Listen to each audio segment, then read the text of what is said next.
wastahili ni wewe, ni wewe Bwana, ni wewe Bwana, ni wewe, oh ni wewe, wastahili ni wewe, ni wewe Bwana, ni wewe, ni wewe Bwana, ni wewe, ni wewe Bwana, oh ni wewe, wastahili ni wewe, ni wewe Bwana, ni wewe Bwana, ni wewe, ni wewe Bwana, oh ni wewe, ni wewe Bwana, ni wewe, ni wewe Bwana,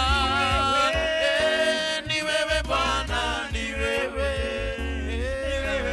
oh ni wewe, twakungoja ni wewe, ni wewe Bwana, ni wewe Bwana, ni wewe, oh ni wewe, twakupenda ni wewe, ni wewe Bwana.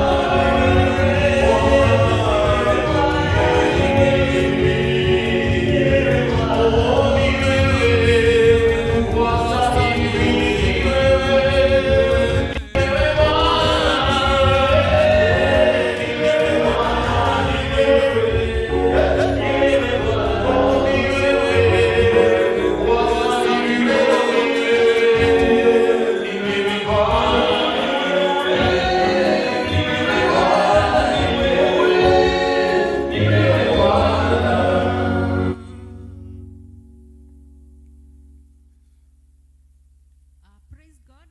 Amen. Bwana asifiwe. Amen. Tunawakaribisha sana for our this morning service. This is the day that the Lord has made.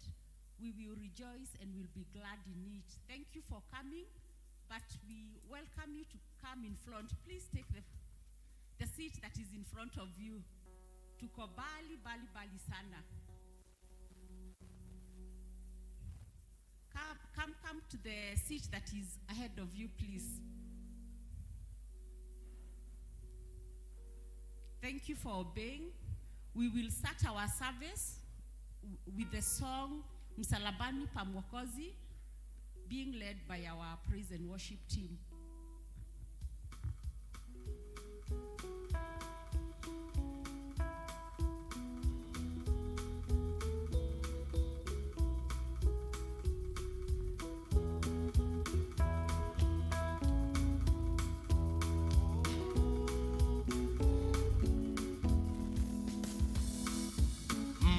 Msalabani pa Mwokozi, hapo niliomba upozi, akaniokoa mpenzi, naye mwana wa Mungu, haleluya, mwana wa Mungu,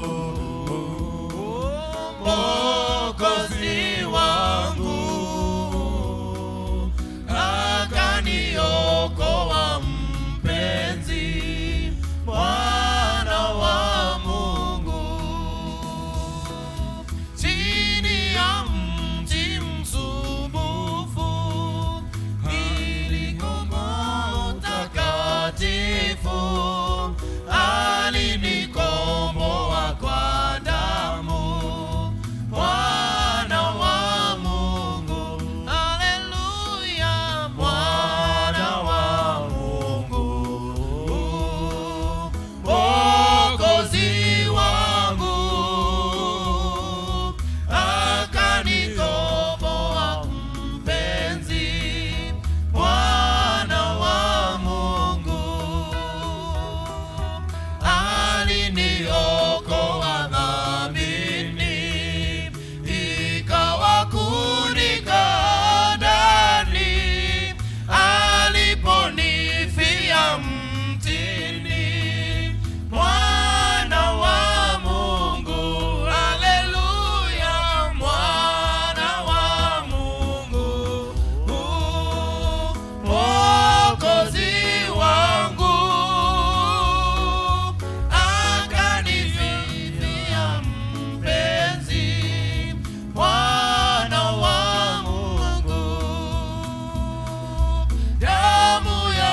David took the Philistines' head and brought it to Jerusalem.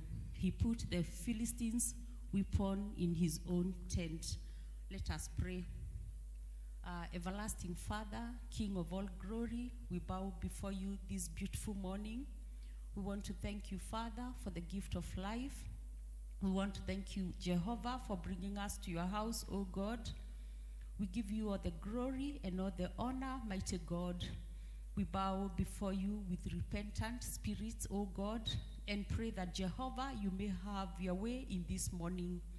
We welcome you, Lord God Almighty, in the sanctuary. We welcome you in our hearts, King of Kings. We pray that, Jehovah, you will rule and you will reign, O God.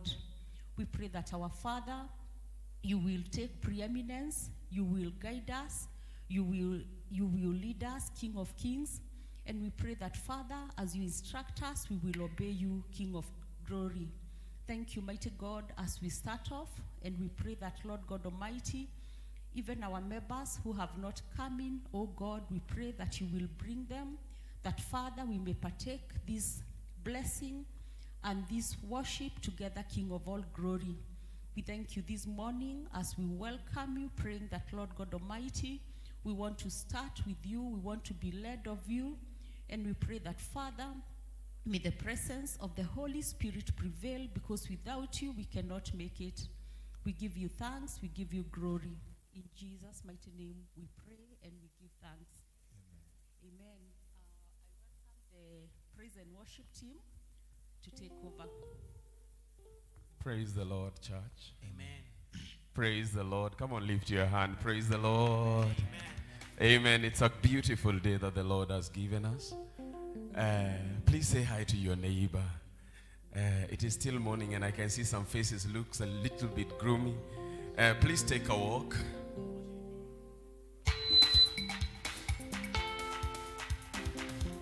Hallelujah. Now I want us to clap our hands so that we can give our Lord a praise, because he is worthy of our praise. Hallelujah. Hey.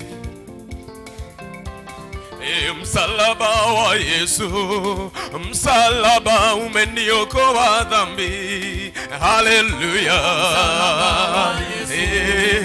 Msalaba umeniokoa dhambi. Hallelujah. Msalaba wa Yesu, msalaba umeniokoa dhambi. Hallelujah. Msalaba umeniokoa dhambi. Msalaba wa Yesu, msalaba umeniokoa dhambi. Hallelujah. Come on, sing. Let's just declare. Hallelujah. Oh, msalaba wa Yesu, msalaba umeniokoa dhambi. Hallelujah. Hallelujah. Msalaba wa Yesu, pale Kalvari umeniokoa dhambi. Hallelujah. Msalaba wa Yesu, msalaba. Hallelujah. Msalaba wa Yesu na utegemea, umeniokoa dhambi. Hallelujah. Msalaba wa Yesu, msalaba.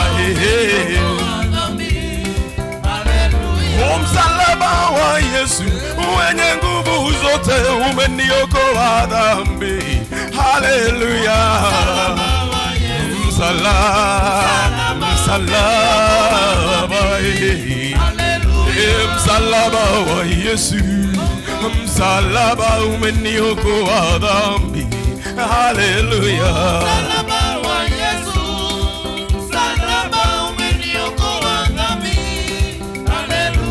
Msalaba wa Yesu, msalaba umeniokoa dhambi. Hallelujah. Hallelujah.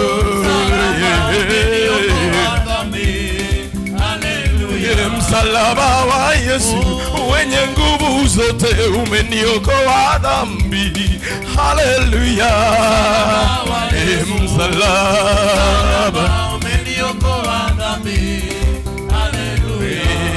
Ameninua Bwana, ameninua Bwana, ameninua, ameninua Bwana, ameninua, ameninua Bwana, oh, ameninua Bwana, ameninua Bwana, ameninua, ameninua Bwana, ameninua, ameninua Bwana, amenirejesha, amenirejesha, amenirejesha, amenirejesha Bwana, kwani ni yeye mwenye uwezo, namkimbilia,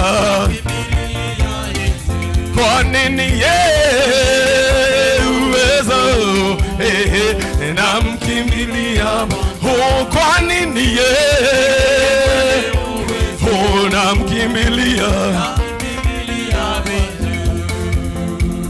Amenisamehe Bwana, amenisamehe Bwana, amenisamehe, amenisamehe Bwana, amenisamehe, amenisamehe Bwana, amenirejesha Bwana, amenirejesha Bwana, amenirejesha, amenirejesha Bwana, oh, amenirejesha, amenirejesha Bwana, oh, kwani ni yeye,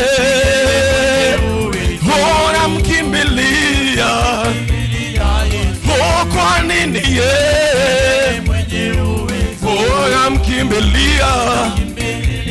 Come on, let's give the Lord a dance.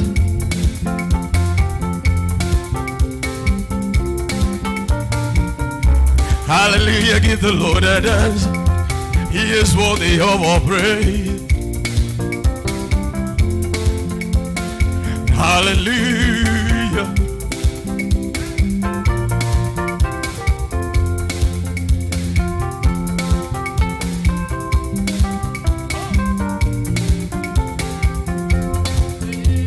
Pokea sifa Bwana, pokea sifa Bwana, Bwana pokea sifa Bwana, Bwana pokea sifa Bwana, pokea sifa Bwana, pokea sifa Bwana, pokea sifa Bwana, pokea sifa Bwana, pokea sifa Bwana, pokea sifa Bwana, pokea sifa Yahweh, pokea sifa Jehova, pokea sifa Bwana, pokea sifa Bwana.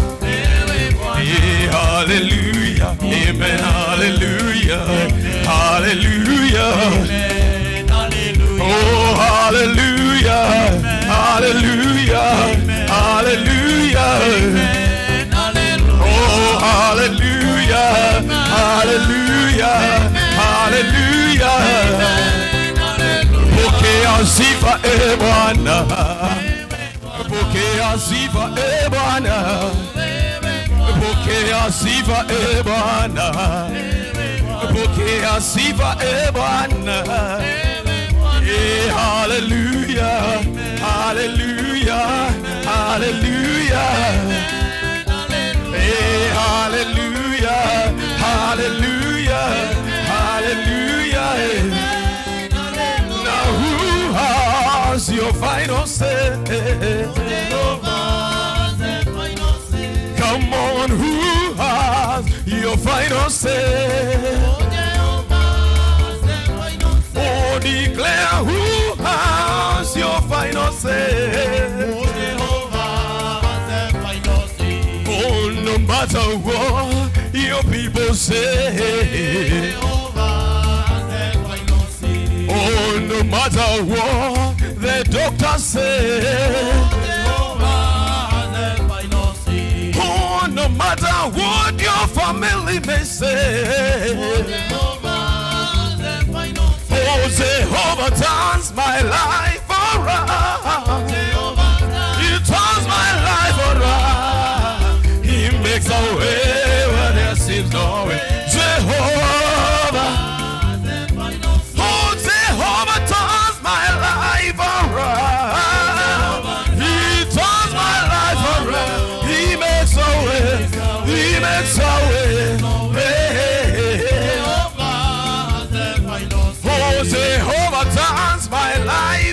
around. He turns my life around. He makes a way. He makes a way. He's Jehovah. Oh, Jehovah turns my life around. He turns my life around. He makes a way. Oh, Jehovah. Come on, who has your final word? Oh, now who has your final say? Now who has your final say? Oh, Jehovah turns my life around. Jehovah turns my life around. He makes a way. He makes a way. He makes a way. Oh, Jehovah turns my life around. Jehovah, He turns my life around. He makes a way.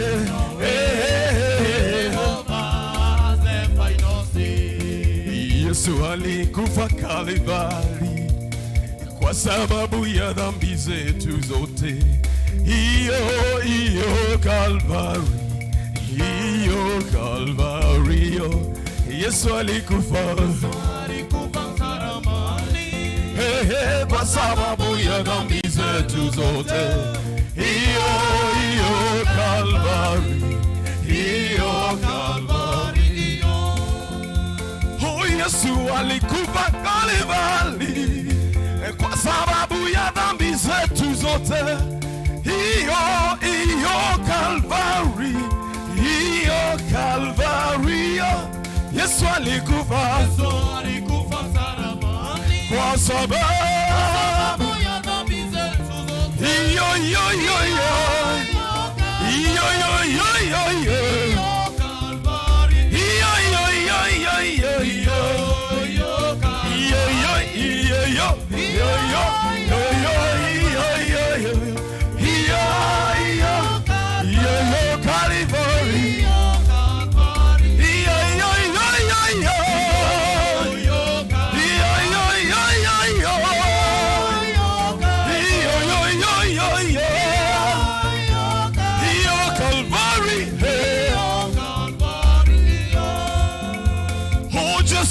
Shwela Kalibali, Kalibakalani Besalona. Hiyo Kalvari, hiyo Kalvari. Just on a shwela Kalibaka.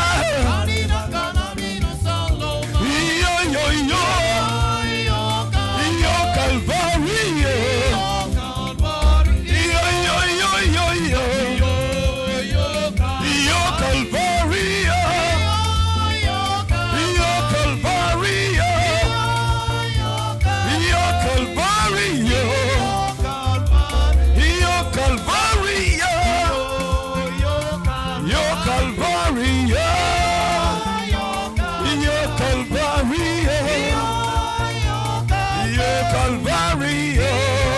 Inua mikono yako tunapomsifu. Twende tunapomsifu katika uwepo wa Bwana. Na tukajiachilie mbele zake ni kwa sababu yeye ni mwema.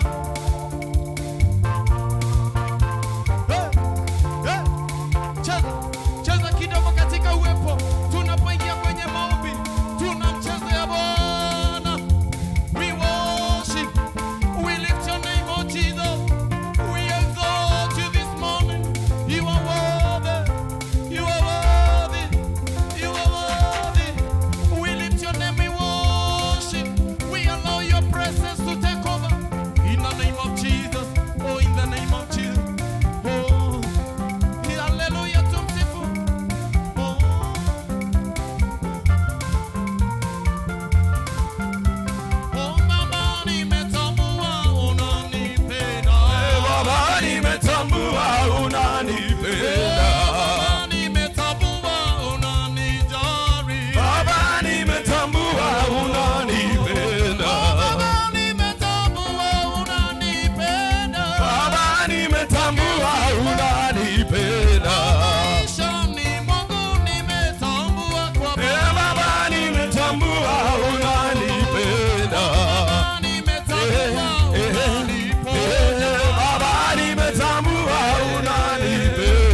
mema, tumuinue, ametenda mema, tumuabudu, ametenda mema, ametenda mema, ametenda mema, ametenda mema.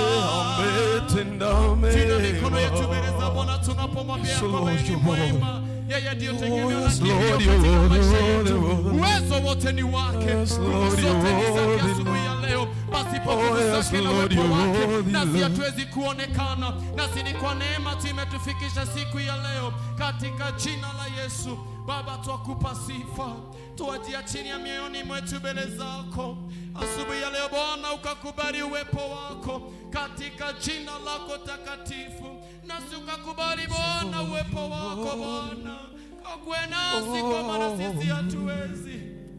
Oh, we worship you, our God, this morning. We love you, our Father. Who is a man that you are full minded, full of him, oh God. Muda no tona kamweshira gia Jehova. Nituarekereria thini watika uwepo wako. Tuwajiachilie Bwana tukazame. Oh, viumbe vyote vinakuabudu ni wewe Mesia. Katika jina la Yesu Kristo.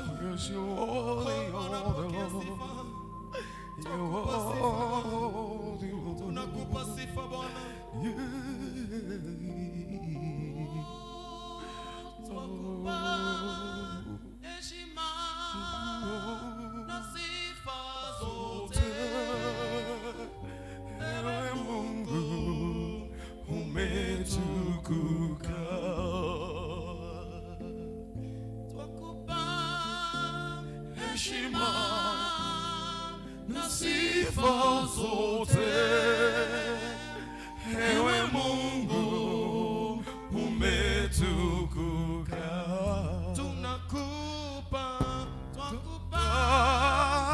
heshima na sifa zote. Ewe Mungu umetukuka.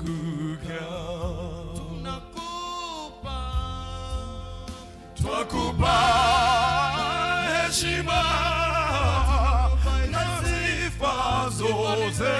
Ewe Mungu umetukuka. Twakupa heshima na sifa zote. Ewe Mungu umetukuka.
Twakupa heshima na sifa zote.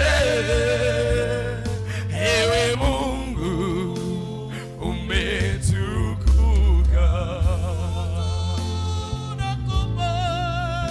Twakupa heshima na sifa zote. Ewe Mungu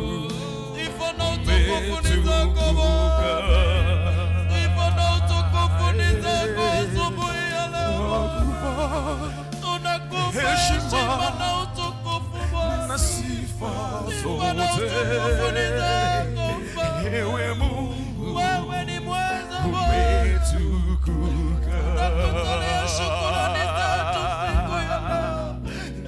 Ili Bwana ukapokee dhabihu Heshima na sifa zote. Wewe ni mwema Bwana. Ewe Mungu umetukuka.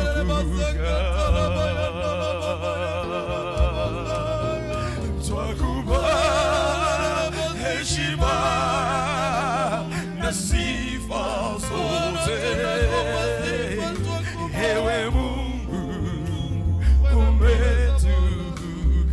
This is our declaration this morning until our God. Twakupa heshima na sifa zote.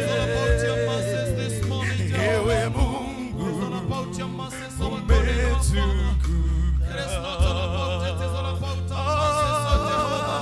We give you glory, because you are Heshima name na of sifa zote. Ewe Mungu Amokera kumona ugoshimo na makine todo wekai. Wewe ni mwema tena ni mfalme asubuhi ya leo Bwana. Umedhihirisha kwa njia ya kipekee siku ya leo. Na umekuwa mwema Bwana. Hivi ndivyo tunakiri kwamba Bwana sifa. Na Ewe utukufu ni wako. Mungu umetukuka. We give you the glory this morning for your faithfulness. You that you are worthy of our praise this morning. In the name of Heshima Jesus. This is our na declaration. sifa zote. Oh, pokea sifa. Ewe Mungu Wewe Mungu. Pokea sifa. Twakupa heshima na sifa zote. Ewe Mungu umetukuka.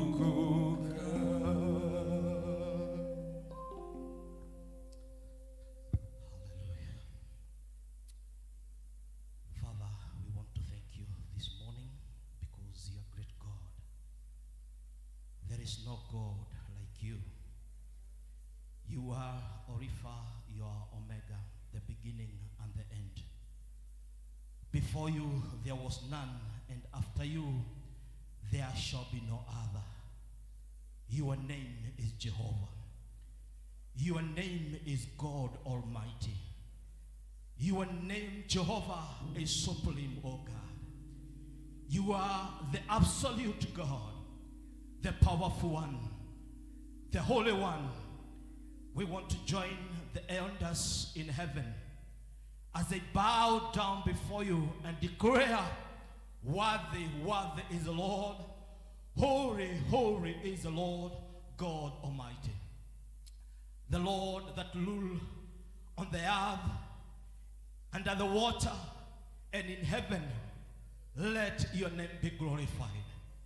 And this morning, in the name of Jesus, we are glad that we are in your presence. The very presence of the Holy God. The holy presence, Jehovah God, that no one can approach, Lord, without repentance and without God feeling worthy of thy call. We want to thank you this morning that you declared and said that they that are in Christ Jesus, there is no more condemnation, oh God. We come to your close, Jehovah, when we feel that we are no longer condemned.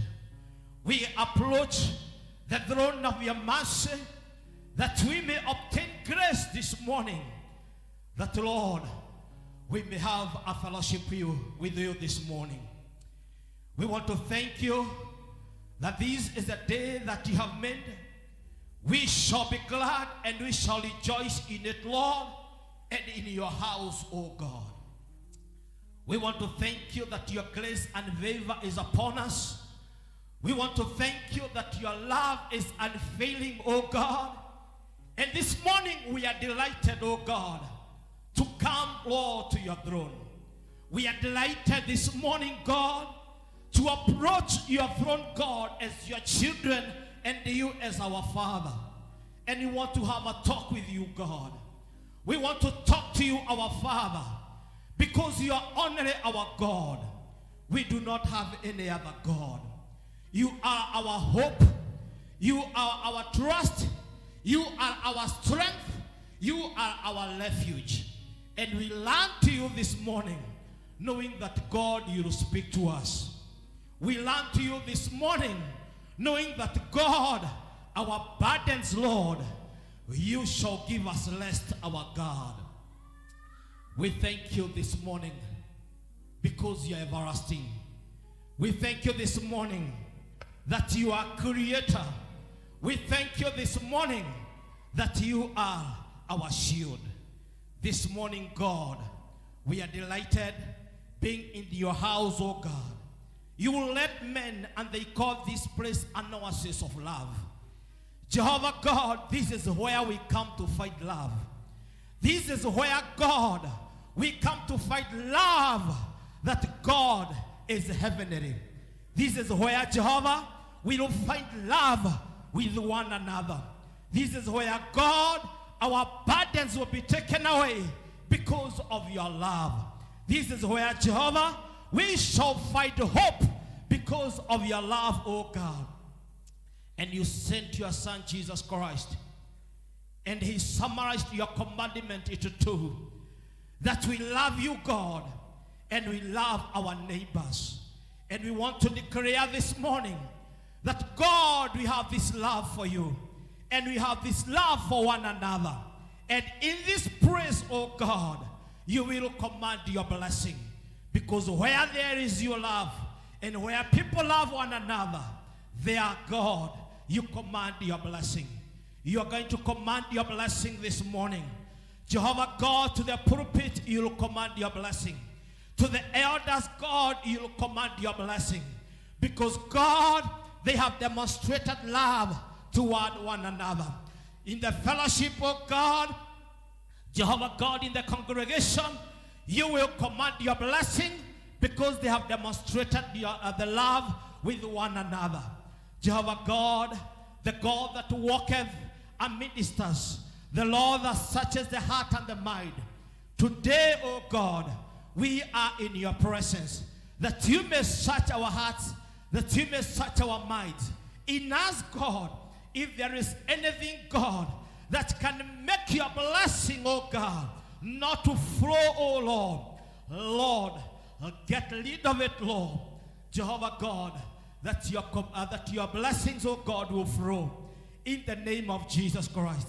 My Father and my God, and ministers, oh God, there could be one another that has offended another, oh God. I pray for your forgiving grace. I pray that they may obtain mercy and forgive one another. For without forgiveness, Jehovah God, the work of the cross is vanity, oh God. But we want to thank you that, Jehovah, this is not your purpose. We thank you, you did not destine us, oh God, for hate, oh God, but Lord, for love. I pray in this oasis of love that, Jehovah, we shall find love for one another. We shall find love for our parents. We shall find love for our nation. We shall find love even to them that, God, have not encountered your grace. For them that, Jehovah, they have not encountered the salvation power. We will fight love for them. They are lost in alcohol. They are lost in prostitution. They are lost, oh God, Jehovah, in drugs. They are lost in all kinds of idol worship. They are lost, oh God, in the pleasures of this world. Help us, God, to fight love in our souls, that we may reach to them, oh God, that they may come and experience your power of cross. We want to thank you this morning, Jehovah God, because they are your children. You will find them through us wherever they are, oh God. For this is the great commission you gave us through your love, that, God, we may reach out to the world and spread the love of God, that we may spread the work of the cross. We pray this morning in the name of Jesus, that in us, oh God, you build love great enough, oh God, that we will reach to them, oh God. To them that are sick, we shall visit them. To them that are in prison, God, we shall spread the love of God. To them that are needy, Jehovah God, the well and the fountain of love that you have created in us, Jehovah God, we shall give them a cup of it. My Father, we shall show them love this morning in the name of Jesus. Just like we love our children, just like we love our parents, we pray the same love may spread, oh God, even to the people that we are not related, even to the people that, Jehovah, we have no blood relation, because it is only through your love that, God, we shall experience your exploits. This morning in the name of Jesus, when we love you, God, we shall shun evil. When we love you, God, we shall shun wrongdoing. When we love you, God, we shall forsake evil ways. When we love you, God, we shall forsake the ways that do not please you. We shall not walk not like your children. When we love you, God, we shall leave our evil ways. When we love you, God, we shall walk in the light. When we love you, God, we shall walk in holiness. When we love you, God, we shall walk in righteousness. When we love you, God, we shall seek your ways. Your word commands us that when we search you, and we search with a diligent heart, we shall find you, God. And this morning, oh Lord, in this oasis of love, help us, God, to search and look for you, and you shall show us your face. Jehovah God, like you talked to the church of Ephesians, there are many things, God, you could talk about them, but there was one thing that, God, you reminded them, that they look upon the height they have fallen because they had forsaken the first love.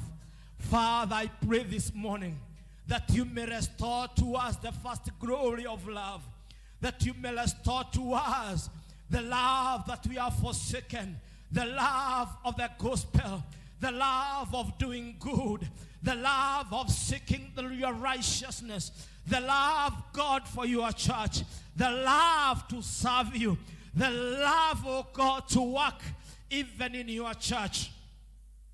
Jehovah God, as you speak to us this morning, we pray, our Heavenly Father, that you may help us to find that first love that we had in the initial days, that first love that we had when we called the oasis of love. Help us, God, to find our direction. Help us, God, to redefine our compass of love, that, Jehovah God, in the name of Jesus, the hypocrisy that we may have toward our leaders, toward our brethren, toward, oh God, even the giving.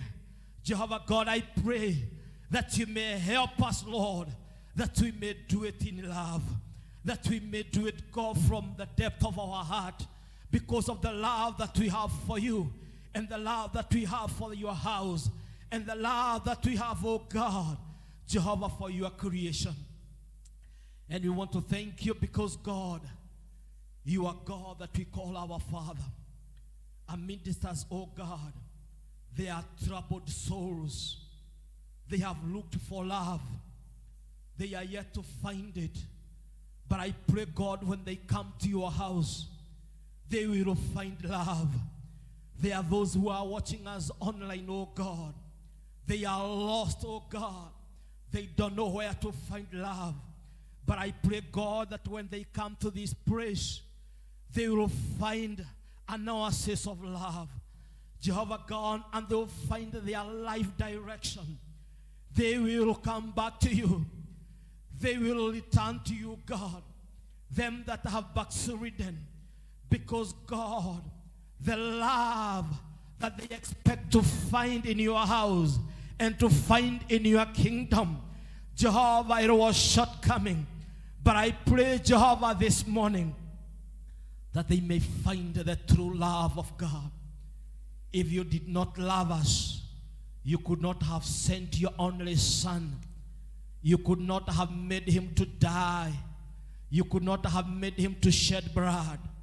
But God, it is because of this love, this magnificent love, that this morning we find ourselves in your house. That this morning we find ourselves worshiping and praising you.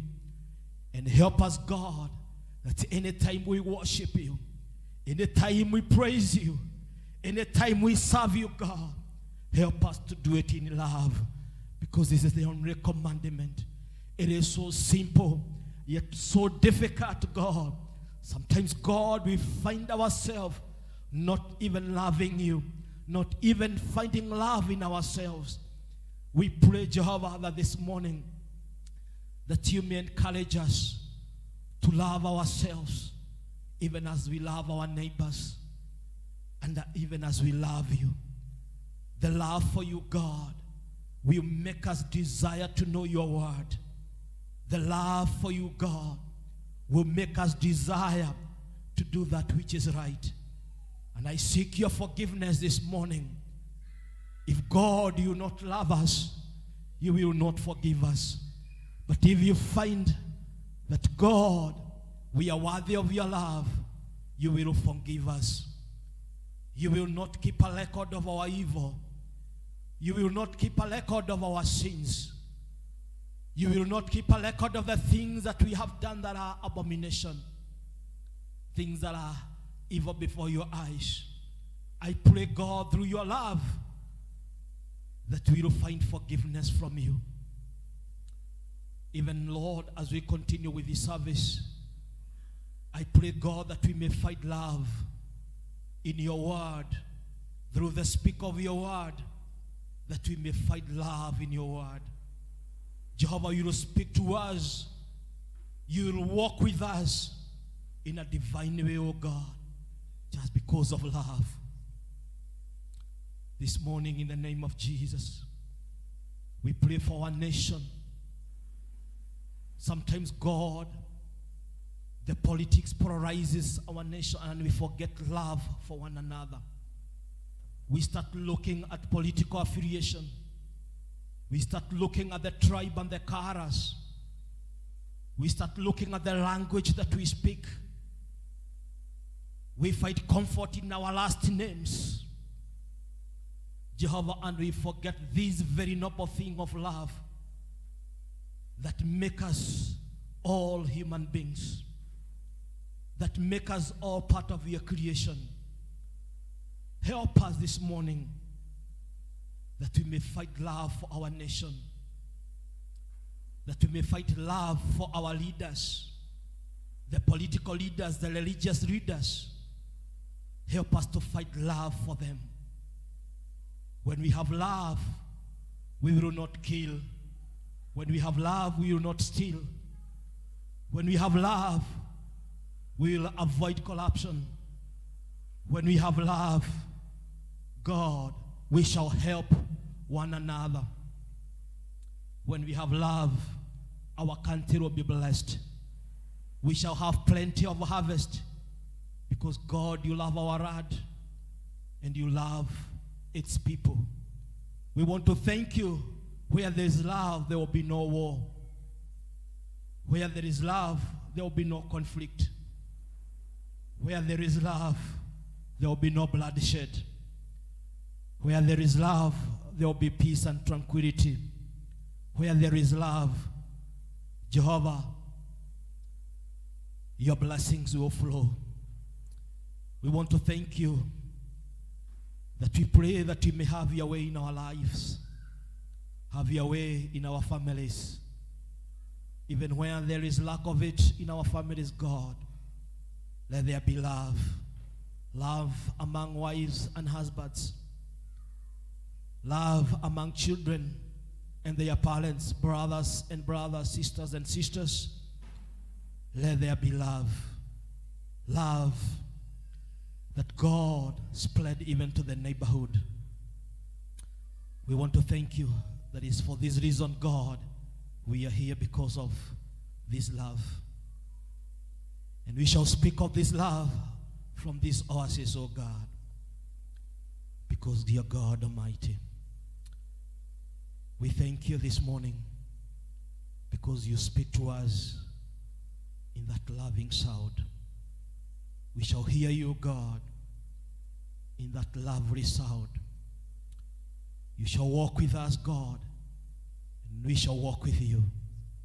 Order our steps this morning because you're great, God. We want to thank you because you're God. And we want to lift up our hands and say that you're God. Let us all lift up our hands and we pray our Lord's Prayer, and when you mean it from your heart. Our Father who art in heaven, hallowed be thy name. Thy kingdom come. Thy will be done on earth as it is done in heaven. Give us this day our daily bread. Forgive us our trespasses as we forgive those who trespass against us. Lead us not into temptation, but deliver us from evil. For thy is the power, the glory, forever and ever. Amen. Surely, goodness and mercies shall follow us all the days of our lives, and we shall dwell in the house of the Lord forever and ever. Amen.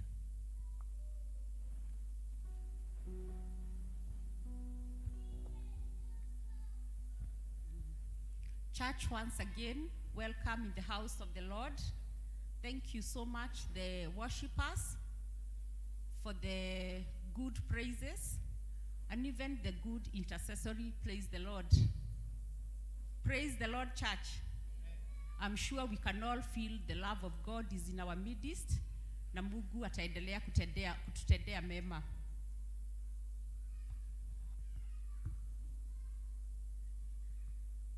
Praise God. We are proceeding on well. And this time I will call our choir to minister to us. Karibuni choir.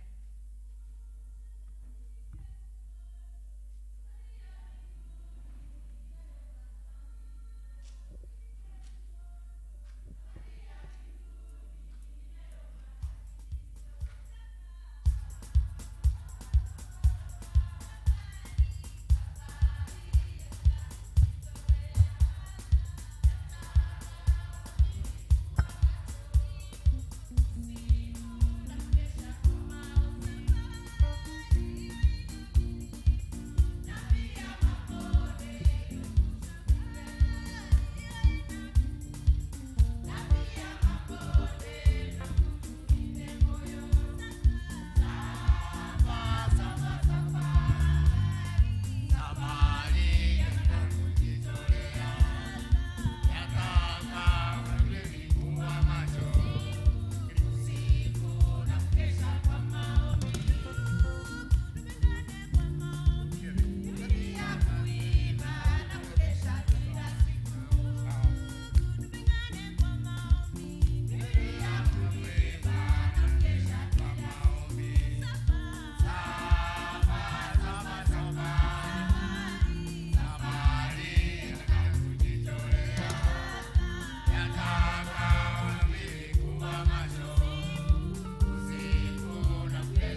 Thank you, choir, for good voices and a good message.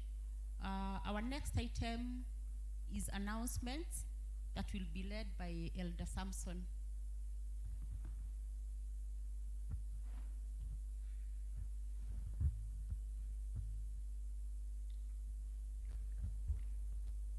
Praise God, church. Bwana asifiwe. It's yet another beautiful Sunday that you're in our Father's house, and you feel that you're in the right place. On behalf of our chairman and the Council of Elders and LCC, I'll take this opportunity to welcome each and every one of you for this morning service here at P.C.E.A Church, the Oasis of Love. In particular, I want to welcome our visitors. If you are worshiping with us for the very first time, or you've been away and you are now back, we kindly ask you to stand up so that we may welcome you officially. Any visitor? Siku ya leo? Yes, tuko nao. Wanakwaya?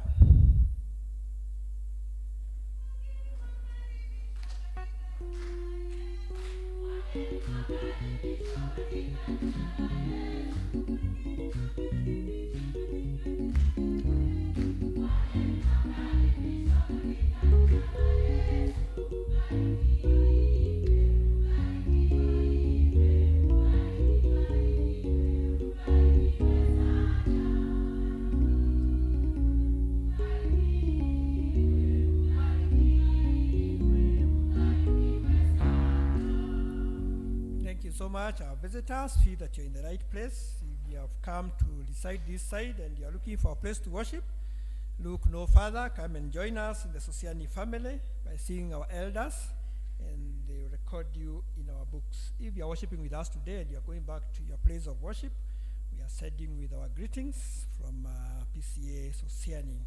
Continue with our announcements. We have the Nendeni week, which is starting tomorrow, and the climax will be on Sunday, that is the 10th of September. I don't know, studio, if you have their program, you can learn it on our screens. So kindly let us support our Nendeni week coming Sunday so that the Great Commission can continue. We have revival on Sunday, on 10th of September 2023, after our Kikuyu service. Halisi District, you are requested to meet in one of the classes on that side of the gate after the Kikuyu service. We have two letters from our head session office. The first one is annual leave for the parish minister. Receive Christian greetings in the name of our Lord Jesus Christ.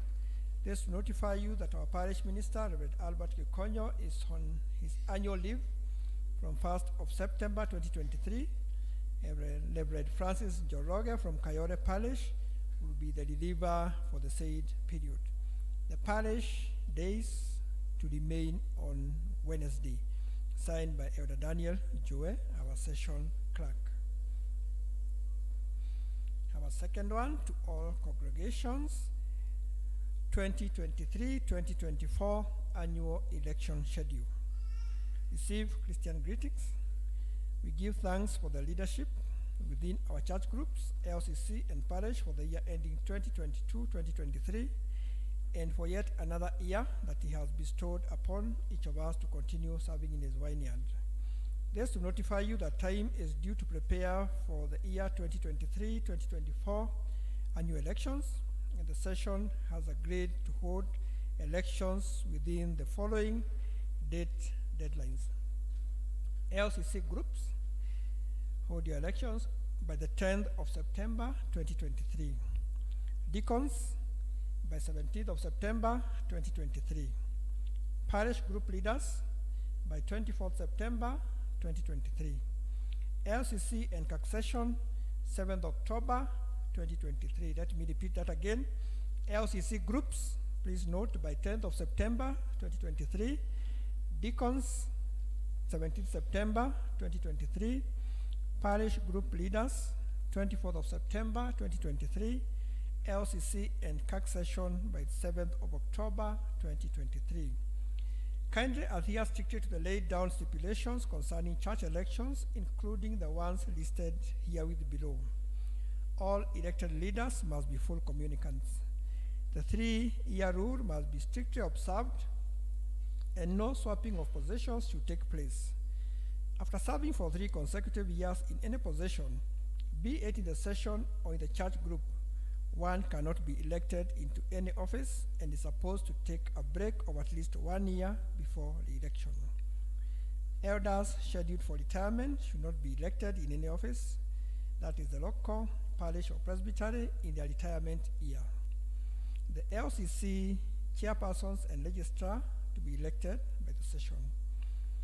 Leadership opportunities should be extended to all eligible members to avoid leadership rotation around some individuals.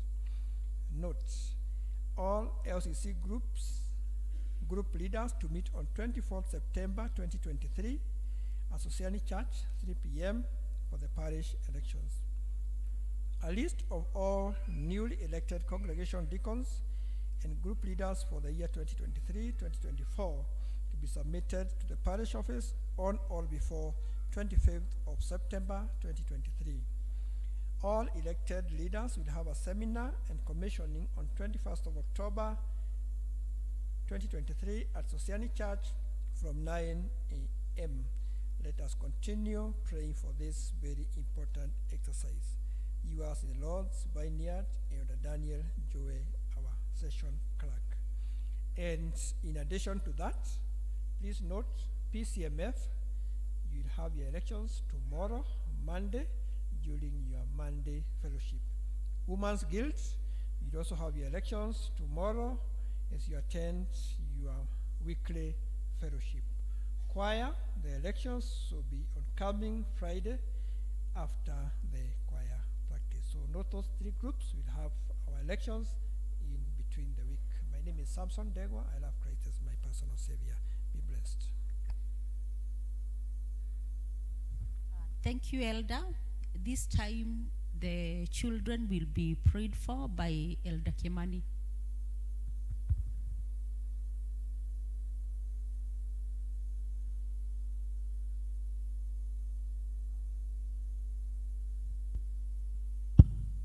Praise the Lord.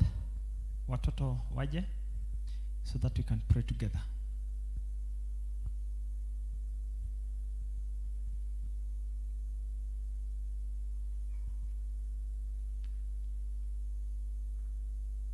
Yeah, kujeni. Just come.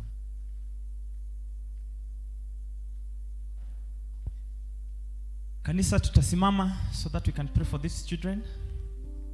Johnny, karibieni. Kanyaga hapa juu.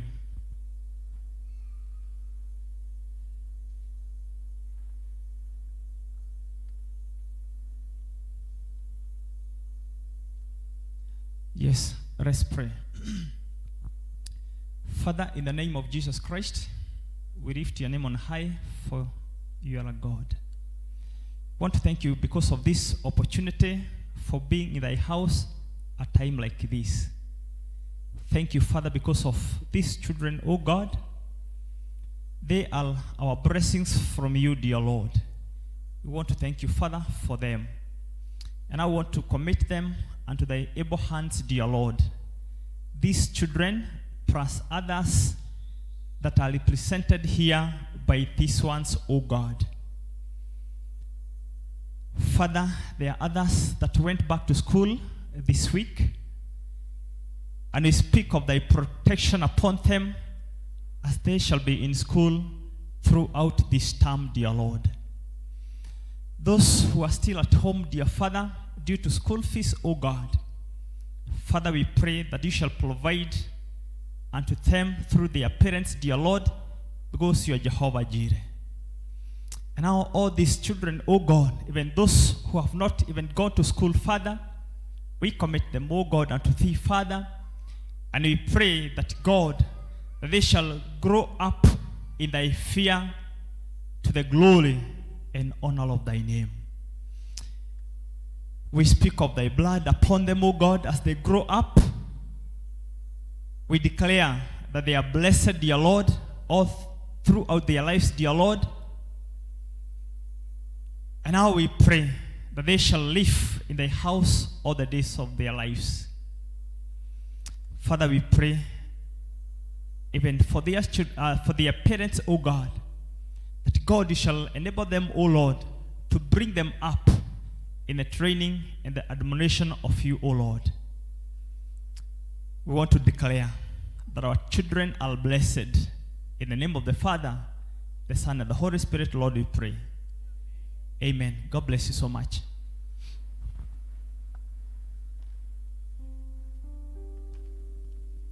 Sasa ni wakati wa kupeana matoleo zetu, sadaka zetu. I welcome Elder Joy to pick our offerings. Wale wako na fungu la 10 wanje, wale wametoma katika pembe zetu hiyo wiki yote wanje, tuombe pamoja.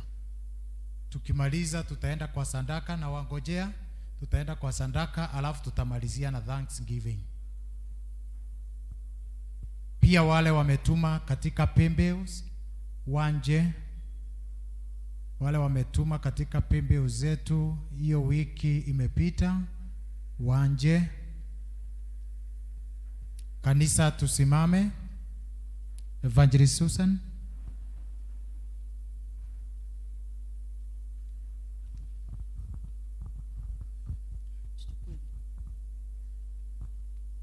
Let us pray. Everlasting Father, in the mighty name of Jesus Christ, this morning we are before your presence. Our hearts are full of thanksgiving because, God, you have done for us. We have come with signs of what you have done in our workplaces, where we work, in our businesses.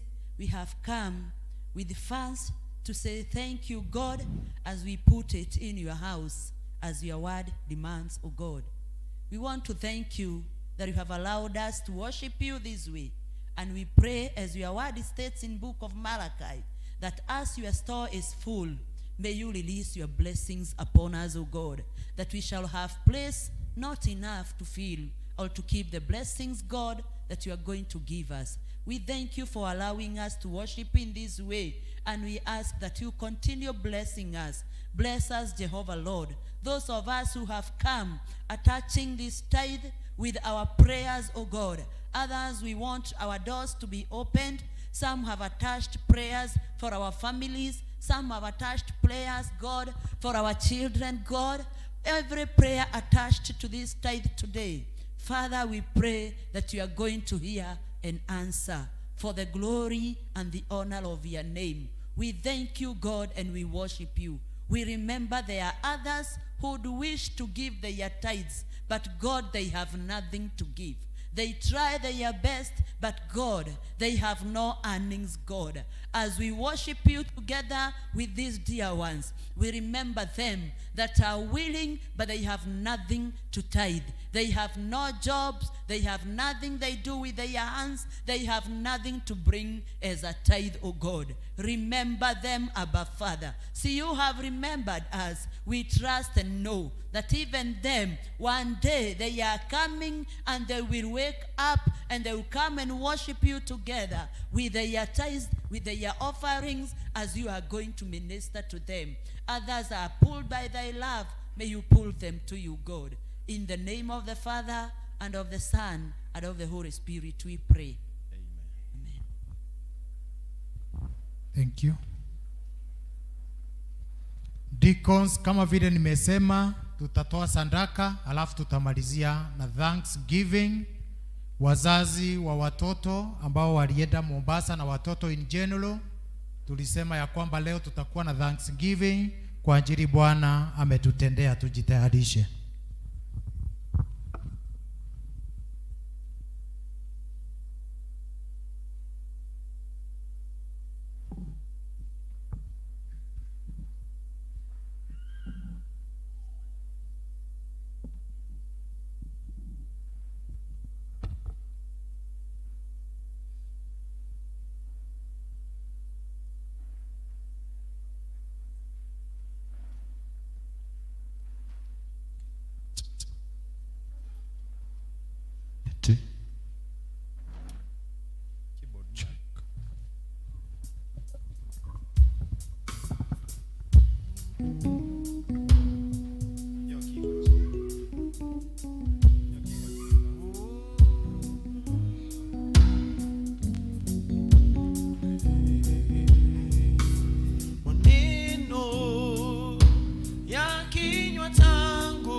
kinywa changu, wacha yatawaliwe na wewe Bwana.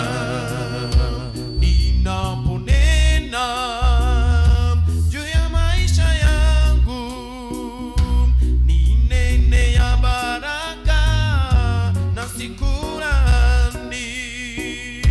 Nimebarikiwa, nimeinuliwa, maana kunayo nguvu katika maneno. Maneno ya kinywa changu, wacha yatawaliwe na wewe Bwana. Maneno ya kinywa changu, wacha yatawaliwe na wewe Bwana. Asanteni. Praise and worship. Nataka mtayarishe huu wimbo unasema digeriganiro. Digeriganiro ushoka ha. Bwana asifiwe. Kanisa, tunashukuru Mungu tulienda Mombasa na tukarudi vyema. Tulikuwa watoto 204, walimu 17 na wazazi na mchungaji na elders, sote tulikuwa about 230. We thank God tulienda na tukarudi vyema. Wakati nilipokuwa natazama news, kuna watoto walienda kucheza mahali na mtoto mmoja akaumia. Na huyo mtoto alikufa with a budget ama bill ya hospitali 1.5. On 5th, before tuende na watoto, tulikuwa conference kule Milele ya Legion, na one of our churches from Kikuyu Presbytery walikuwa pale, na watoto 5 wakapotea. Na they were supposed to come that same night na SGR ya saa 4. Walifosiwa kukati short the coming back, wakaenda hasara kubwa sana ya train na pia ya kulala mahali walikuwa walale hiyo siku, walitafuta mahali pa kulala. Niliona jana kwa news ya kwamba huko Kisii pia watoto walipotea. Wakati tuliangalia haya mambo na tulifika hapa, tuliingia hapa na hiyo siku ndio stima ilipotea. Na tukakuja hapa na tukasema ya kwamba Mungu, wewe ndio umekuwa pamoja nasi. Mungu umetupeleka na ukarudi. Na tukakiri hapa kwa haya madhabahu tukasema, God, on that we shall come and say thank you God. Tutakuwa na jiwe la kuambia Mungu umekuwa mwema. Unaweza kuwa hauna mtoto ambaye alienda Mombasa, lakini imagine mtoto wako ameenda shule. Hii ndio nafasi ya kuambia Mungu ni asante. Watoto wamekuja na wamerudi shule. This is the 3rd term. Wazazi, we have a reason. Mimi nafinjiliwa kabisa ya kusimama na kuambia watu we have a reason kuambia Mungu ni asante. Nashukuru Mungu tulienda vyema, watoto walikuwa sawa, hata kama tulinunuliwa vitu mingi tukaenda tukikula kwa train, tukachafua treni kabisa. Wafanyikazi hiyo siku walifanya kazi, walikuwa na kazi ya kufanya, and we are very happy. Na pia tulipofika kule juu ya watoto kukula, kuna wale waligojeka. We thank God kwa ajili tuko na madaktari katika hili kanisa ambao walitake control na everything was well. Tulikuwa pia na mpishi wetu Susan, tulienda na yeye na alitupikia vyema sana. We thank God. Bwana asifiwe. Tuko na gunia moja ya manguo ambao tuliokota, ambao watoto waliacha. Bwana asifiwe. So kama please uko pale na mtoto alienda na kitu na ikapotea, ona walimu wa church school tulikuja na gunia mzima, tumeandika hizo nguo zimekauka ndio uweze kupata nguo yako pale. We thank God for that grace, kwa hiyo neema. Siku ya kwanza tulikuwa tumechoka kabisa, mpaka vichwa vilikuwa vinaenda down and up, but Mungu alitupea nguvu na ikawezekana. Praise the name of the Lord.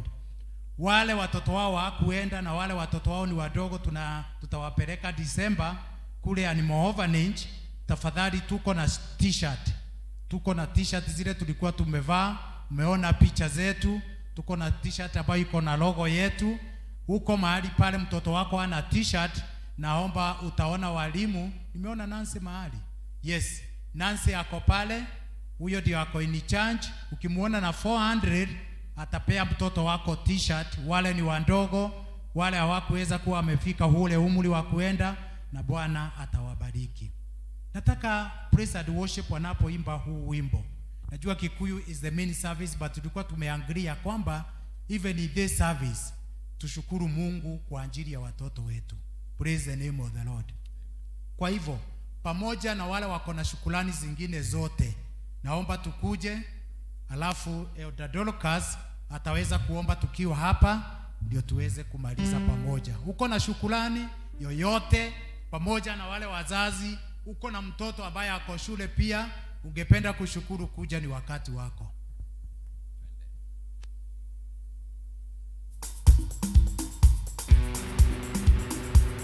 Tutasimama hapa, tutapeana kwanza, tukiombewa ndio tutapeana. Kutia kidogo mwalimu. Tukuje shukrani zote za watoto wote.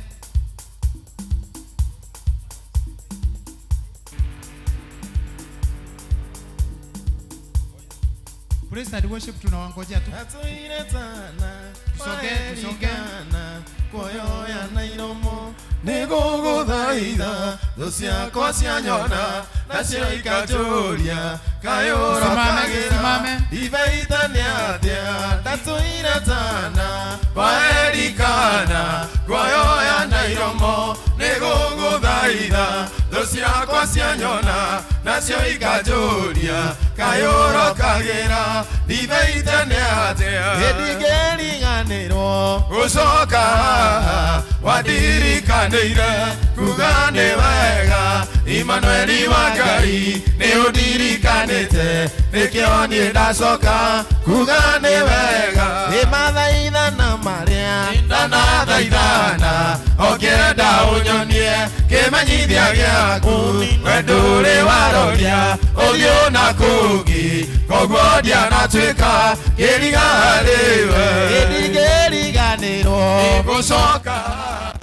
wadirikanire kugane wega Imanueli wa Ngai ni udirikanite nikio ni ndacoka kugane wega gĩtũngano gĩkĩ gĩkĩmana baba na gĩtuire rĩtwa gĩgĩta Ciro nĩ oriri wakwa waimire mĩtheko yakwa yaimire andũ ndigeriganĩrwo gũcoka wadirikanĩire kugane wega Imanueli wa Ngai nĩ ũndirikanĩte nikio nĩ ndacoka kugane wega ndona gwaku kũrĩ umithio gũikara nja-inĩ ciaku kũrĩ kĩguni muonia warĩa mũtu mũumbanĩriri njire ngumo yaku wĩra kĩunjagwo ndigeriganĩrwo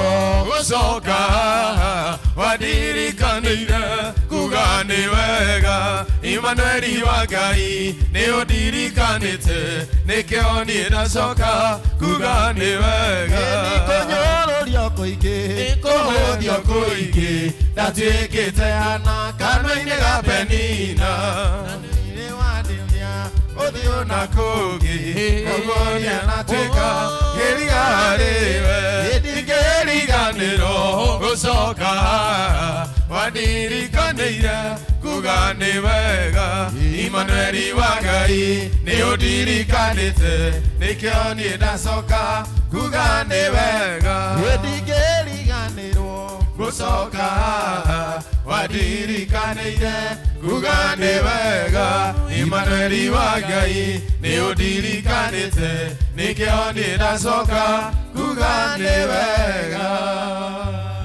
Baba, katika jina la Yesu Kristo tunanyenyekea tukisema hakuna Mungu mwingine. Mambo yote ile umefanya katika maisha yetu Baba, tunainua mioyo yetu kwako kusema ni asanti. Jehovah, we cannot be able to tell it all.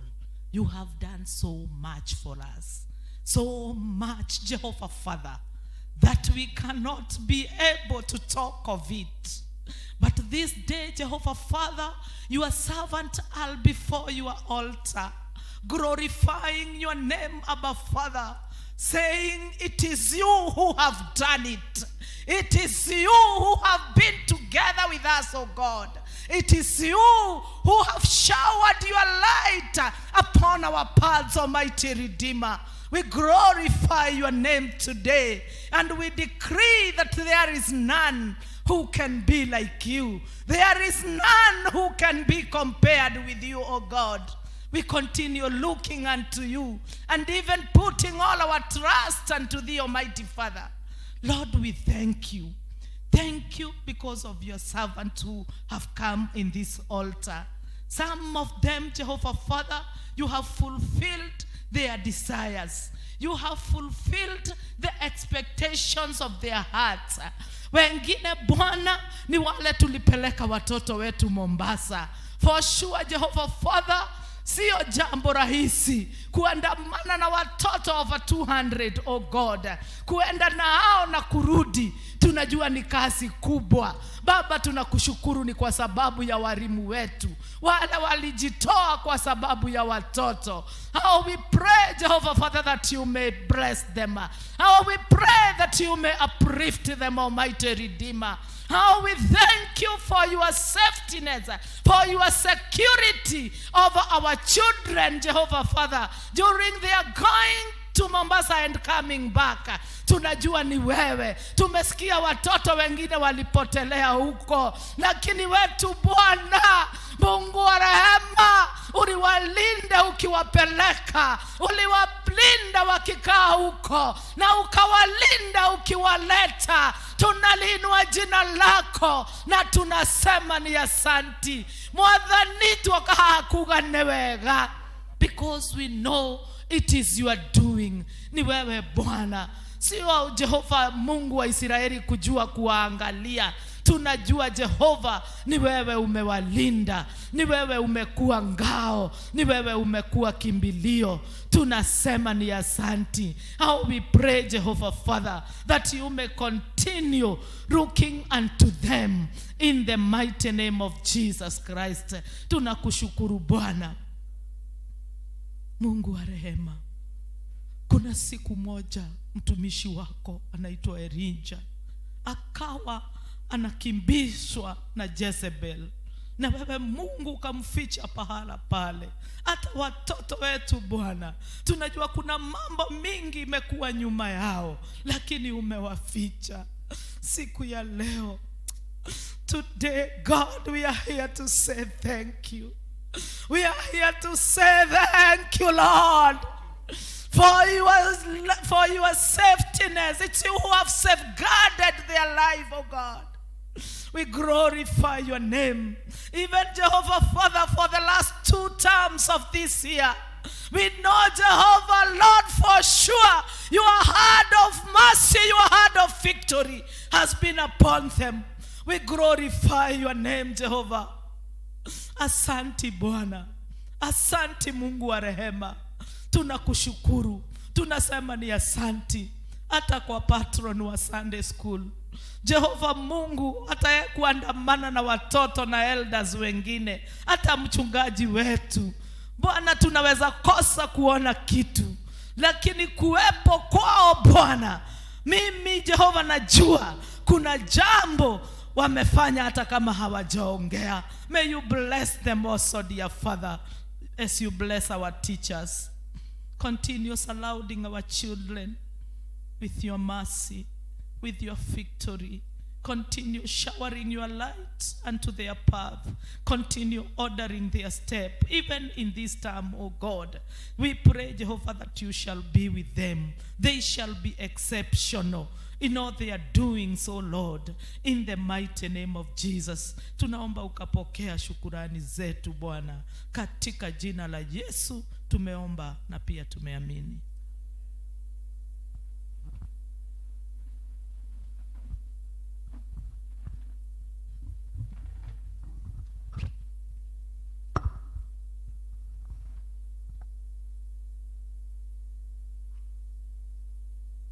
That good time, a time in Thanksgiving.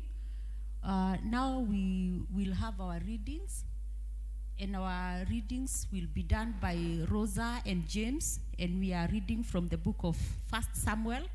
They are going to guide us. Our first reading by Rosa, please.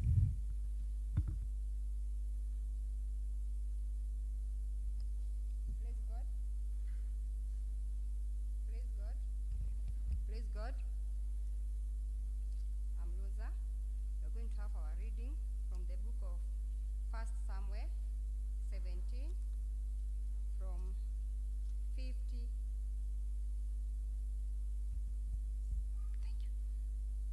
Thank you. 1 Samuel 17 from 50 to 54. Hope you're okay. You can read. So David trumped over the Philistine with a sling and a stone. Without a sword in his hand, he struck down the Philistine and killed him. 51. David ran and stood over him. He took hold of the Philistine's sword and drew it from the scabbard. After he killed him, he cut off his head with the sword. When the Philistines saw that their heroes were dead, they turned and ran. 52. Then the men of Israel and Judah started forward with a shout and pushed the Philistines to the entrance of Gath and to the gates of Ken. Their dead were strewn along the Samarian road to Gath and Ekron. 53. When the Israelites, they put their camp. 54 and the last. David took the Philistine heads and brought it to Jerusalem and put the Philistine weapons in his own tent. That's the end of the first reading. Who was reading Amloza Jerry, born again. God bless you.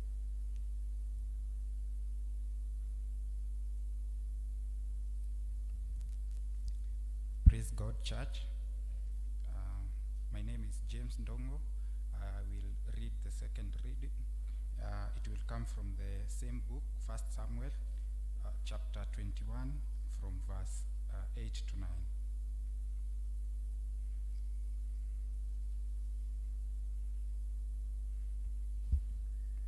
And I will read.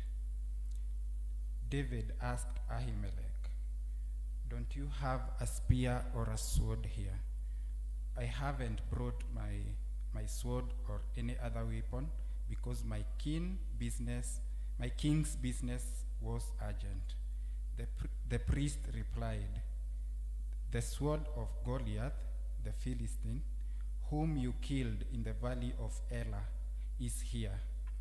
It is wrapped in a cloth behind the ephod. If you want it, take it. There is no sword here but that one." David said, "There is none like it. Give it to me." May God bless his word.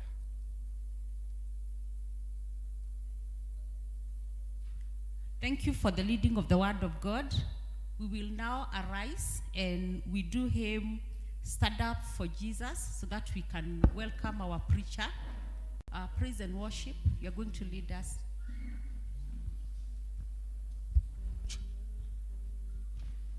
Stand up for Jesus, ye soldiers of the cross.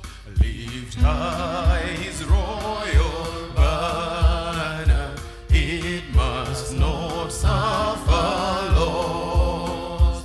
From victory unto victory, his army shall he lead, till every foe is vanquished, and Christ is Lord indeed.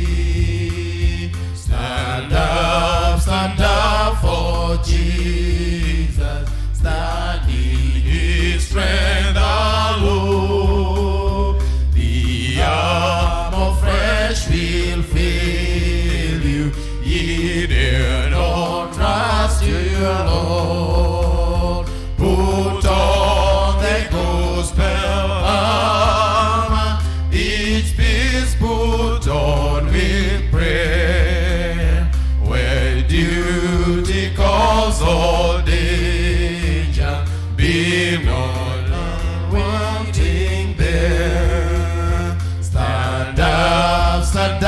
for Jesus, the strife will not be long.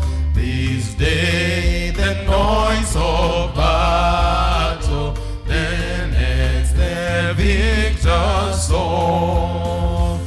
To those who vanquish evil, a crown of life shall be.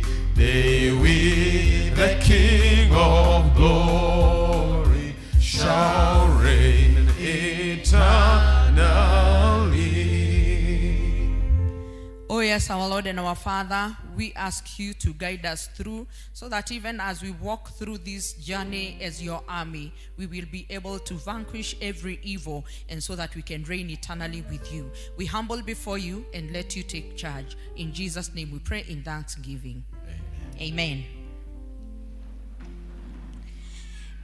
Good morning, church.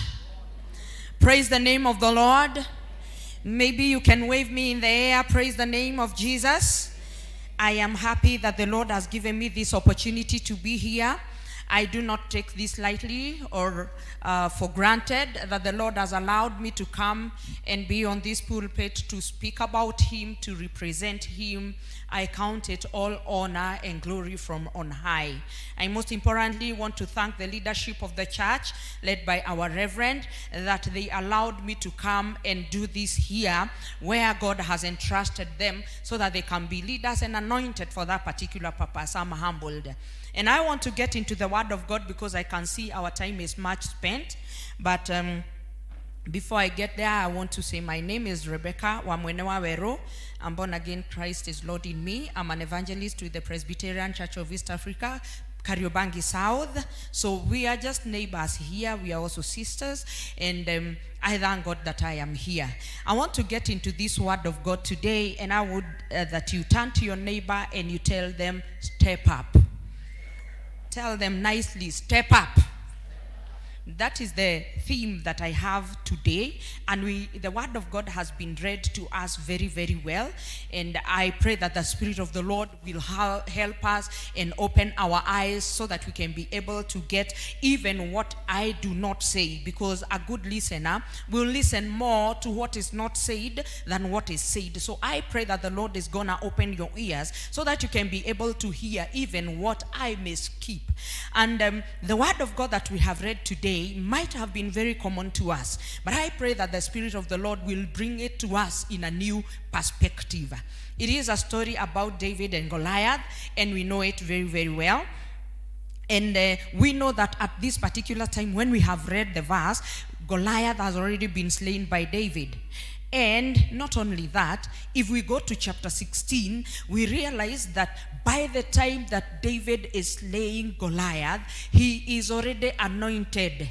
So he is not just a shepherd boy. There is an anointing that is upon him. So the shepherd boy that was yesterday is not the same shepherd boy that is slaying Goliath. Yesterday he was just a kawaida shepherd boy. Today he is an anointed shepherd boy. Praise the name of the Lord Jesus. And so that is making the whole difference. And now when we come to where he has already slain Goliath, the word of God is telling us that he got into his bag, removed a stone and a slingshot, and he acted very swiftly, because the Bible is telling us that as Goliath was approaching him, he was abusing him, looking down on him, telling him words, showing him how irrelevant and how useless he is. He wanted to crush his esteem and show him how whatever it is you think you can do, like seriously, young boy, use your brain. It can never happen. You know, he wanted to destabilize David by crushing his self-esteem and throwing shameful statements to him, manipulate him. Praise the name of the Lord.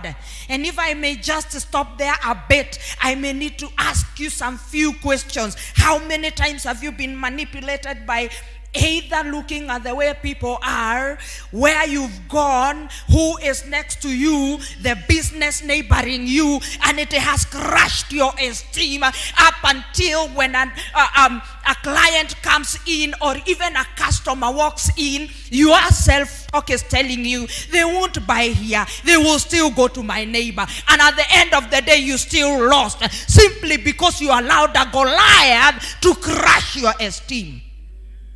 Praise the name of the Lord. But see what David does. He knows that there is some difference between who he was yesterday and who he is today. Yesterday he was not anointed, but today he is anointed. Praise the name of the Lord. And Goliath does not know that secret. Goliath does not know that this is not just a P.C.E.A. Hey, turn to your neighbor, tell them, not just a P.C.E.A. Today I am anointed. Yesterday it could have been different. Yesterday you could have put me down. Yesterday you could have looked down on me. Yesterday you could have made me little. But yes, yesterday I was just a P.C.E.A. Today I am anointed. And that makes the whole difference. So David does not allow any of the words that Goliath says to him derail him. He has a focus. I know where I am headed. I know my aim.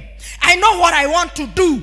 And therefore, none of your noise, none of your words, none of your intimidation will bring me down. Praise the name of Jesus. Are you aware a time has come when you have to make sure none of the noises surrounding you will pull you down? Yes, the economy is looking upside down, but it is only to those people who will allow the Goliath noises to derail them. Anybody else whose focus is set, who knows where they are headed, who knows what they are looking up to, I am telling you, they are going to slay Goliaths along the way. They will rise amidst the storm, because yesterday was a different day from today. So David answers him and says, I know you come to me with swords. I know you have spears. I even know you have a rich history of where you're coming from. I know it has been sung about you. And yes, even our people have kept running away because of you. But I come to you using the word of the Lord Almighty. And he says to him, today I will make sure that I do not only kill you, but I will also destroy you. Hello? Someone did not hear that. I will not only kill you, Goliath, but I will also destroy you. The Bible says, the enemy comes to kill. Si tuseme. The enemy comes to? It comes to steal, to kill, and to destroy. David decides, I will turn that tactic of the enemy to myself, submit it to God, and it is going to destroy the enemy. Praise the name of the Lord. It is not only the enemy who will continually come to kill. I will come and kill and destroy. Praise the name of Jesus. You know, the problem we have had is that we have always killed the enemy, but we have not been able to destroy. How? The day you stand and you confess that I am born again, Christ is Lord in me, that way you have already killed the enemy. But we do not destroy the enemy by the roots. Why? We march into the kingdom of God with bitterness. We march into the kingdom of God with trauma. We march into the kingdom of God in pain.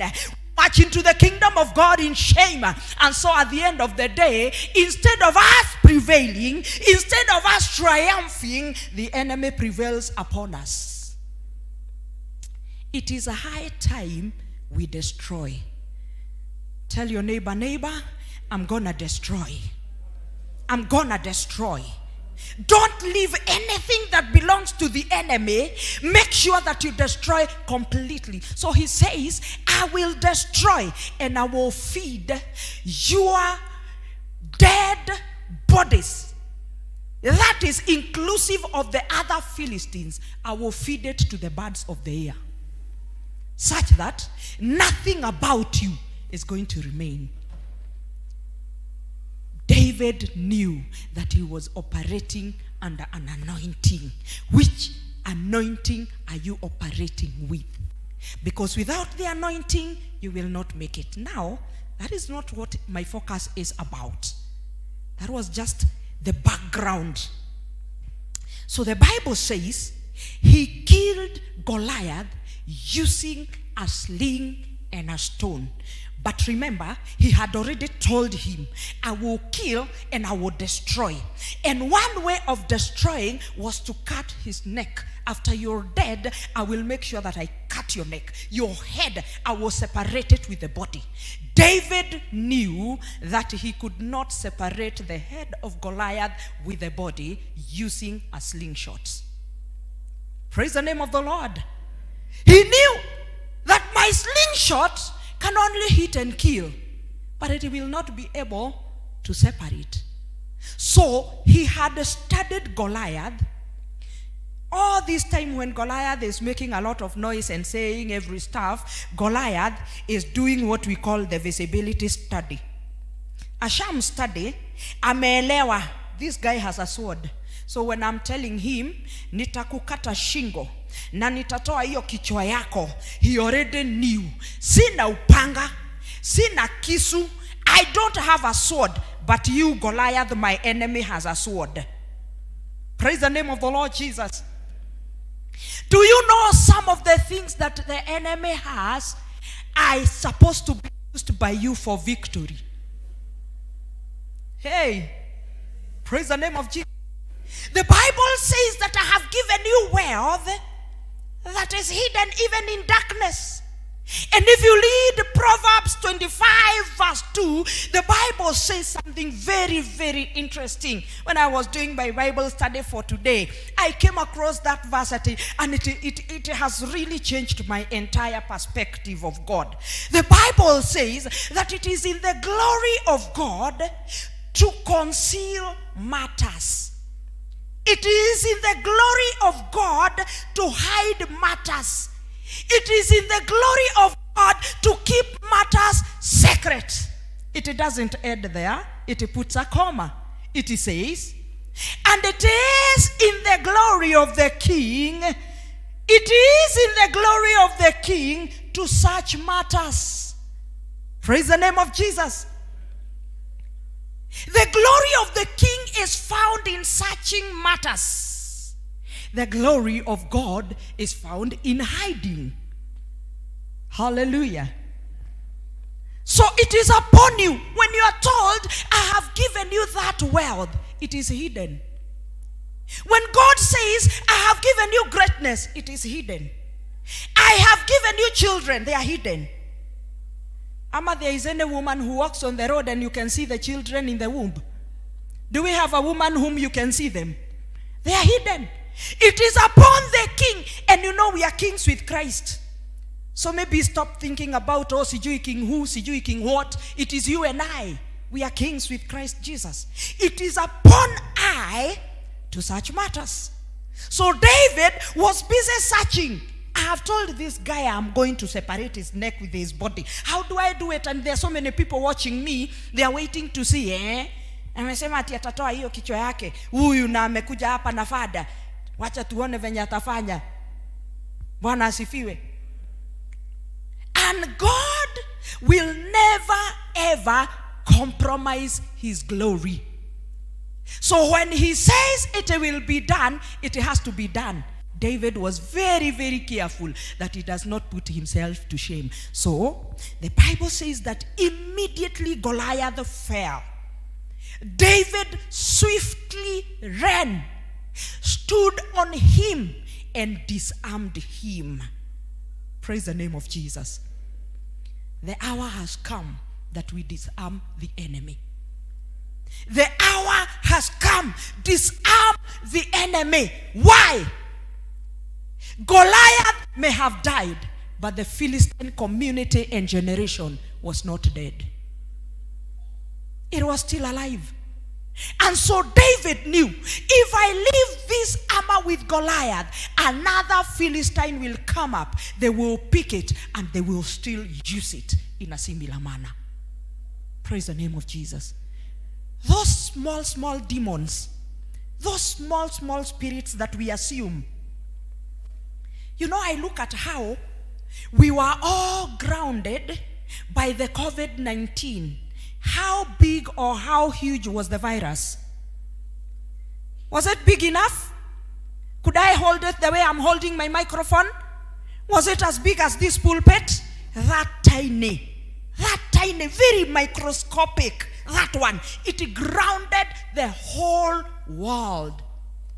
So those little things that you assume, you are a Christian, no problem. You are born again, ni sawa, but you're still wallowing in curses. You're still wallowing in rejection. You're still wallowing in broken relationships. You're still wallowing in all these things. You can name them.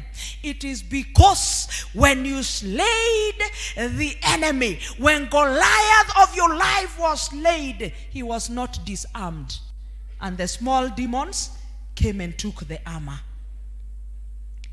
And they keep terrorizing you with the same armor. David was careful. And the Bible says he took the head to Jerusalem, but he kept the sword in his tent. Now this is where I am. He kept the sword in his tent. Why would he keep a tent? A sword of an enemy, a sword of a giant in his tent. What interest does David have with this sword? And then the other verse we have read, it is telling us that a time came and he was running away. He was disappearing from Saul the king. He was escaping the wrath of the king. And Bible says he came into the temple and he told the priest in the temple, asking him, don't you have a sword or a spear in the temple? And the priest says to him, the only sword I have is the sword of Goliath, whom you slain just the other day. And David says, there is none like that one of Goliath. Give it to me. Praise the name of Jesus. Allah, are you telling me that what is in the hands of the enemy is important? Are you telling me that what Goliath had could be useful for David? Now this is what I want us to listen to. When David took that armor and went with it, he put it in his tent, number one. But here we find it in the temple. We find it in the tent of meeting. How did it find itself there? Tell your neighbor, step up. Hey, si umwambie vizuri, step up. So, the Bible says that David had 3 characteristics. 3. Those people who are scholars, those people who do research, they will be able to get these things from him. How did the sword move from the tent to the temple, and what was the relevance of the sword in the hands of David? Much as he got it from Goliath, he would have given it to the king, Saul. He would have given it to the Israelites to continue with it. What is the reason he needed that? The number one thing we learn from David, or God teaches us about David, is that David is very strategic. He's a man of strategy. And when we read about God, right from the book of Genesis, we find that God is a man of strategy. He is so strategic. And what is strategy? A strategy is an aim with a direction. You know, there are people who will have an aim, but then this aim is just aimless. It is neither here nor there. This person cannot really be able to tell you what it is they really want to do. But being strategic it means that you already have an aim. When David left the father's sheep and came for war, he had a strategy laid out. He came and told Saul, yes, I can do it. Why? I have always fought for the sheep of my father against the animals that came to prey over them. And not only that, I am well able to face this Goliath. Then Saul tells him, take my armor, put it on. A person who knows their aim, a person who knows what they are called for, a person who knows who they are and they want to maintain their lane. They will not be swayed this way or that way because of other people's expertise. Praise the name of the Lord. So he says to Saul, no, my line of expertise cannot fit in this. Let me just go the way I am. He enjoyed and respected who he was and what he had. We are living in a time where we have a lot of media activities that are happening. The other day we had an issue with TikTok. The other day we had an issue with Twitter. CJ with what? I don't know what tomorrow will be. Snapchat and all those. And the same TikTok that people are crying about, it has vulgar content. It is the same TikTok that we can make use of as Christians, as preachers, as men of God, and popularize God. Praise the name of Jesus. But we have just allowed, because we lack strategy, you and I, we lack strategy. We have allowed Goliath generation, who has a strategy to destroy the kingdom of God, the mind of the upcoming generation. They will send anything, any vulgar content. They will do anything. They will dance anyhow. Them going naked is not a problem. They are in their territory and in their kingdom. So, because of that, we want now to throw the baby in the bath water. Instead of taking the weapon from the hands of Goliath and maximize on it. Praise the name of the Lord. We take the weapon because we already know, yes, we can slay using the sermons we give on the pulpit like I am doing today. But the only way we can disarm the Philistines is by taking the armor and making sure they will not resurrect again and come to us using the same armor they used yesterday to terrorize us. Bwana asifiwe. Igumu. So David was so strategic. He knew that my strategy is to silence the generation. I am not interested with Goliath as a man. In fact, he has a lifespan. Even if I don't kill him, he has a lifespan, isn't it? And maybe in the next 5-10 years, he will not be as strong as he is today. But I want to silence the generation. I want to silence the noise forever. And I am telling you the truth. The problem we have had in Kenya, even because of our politics, is because we deal with Goliath as a person instead of dealing with the generation.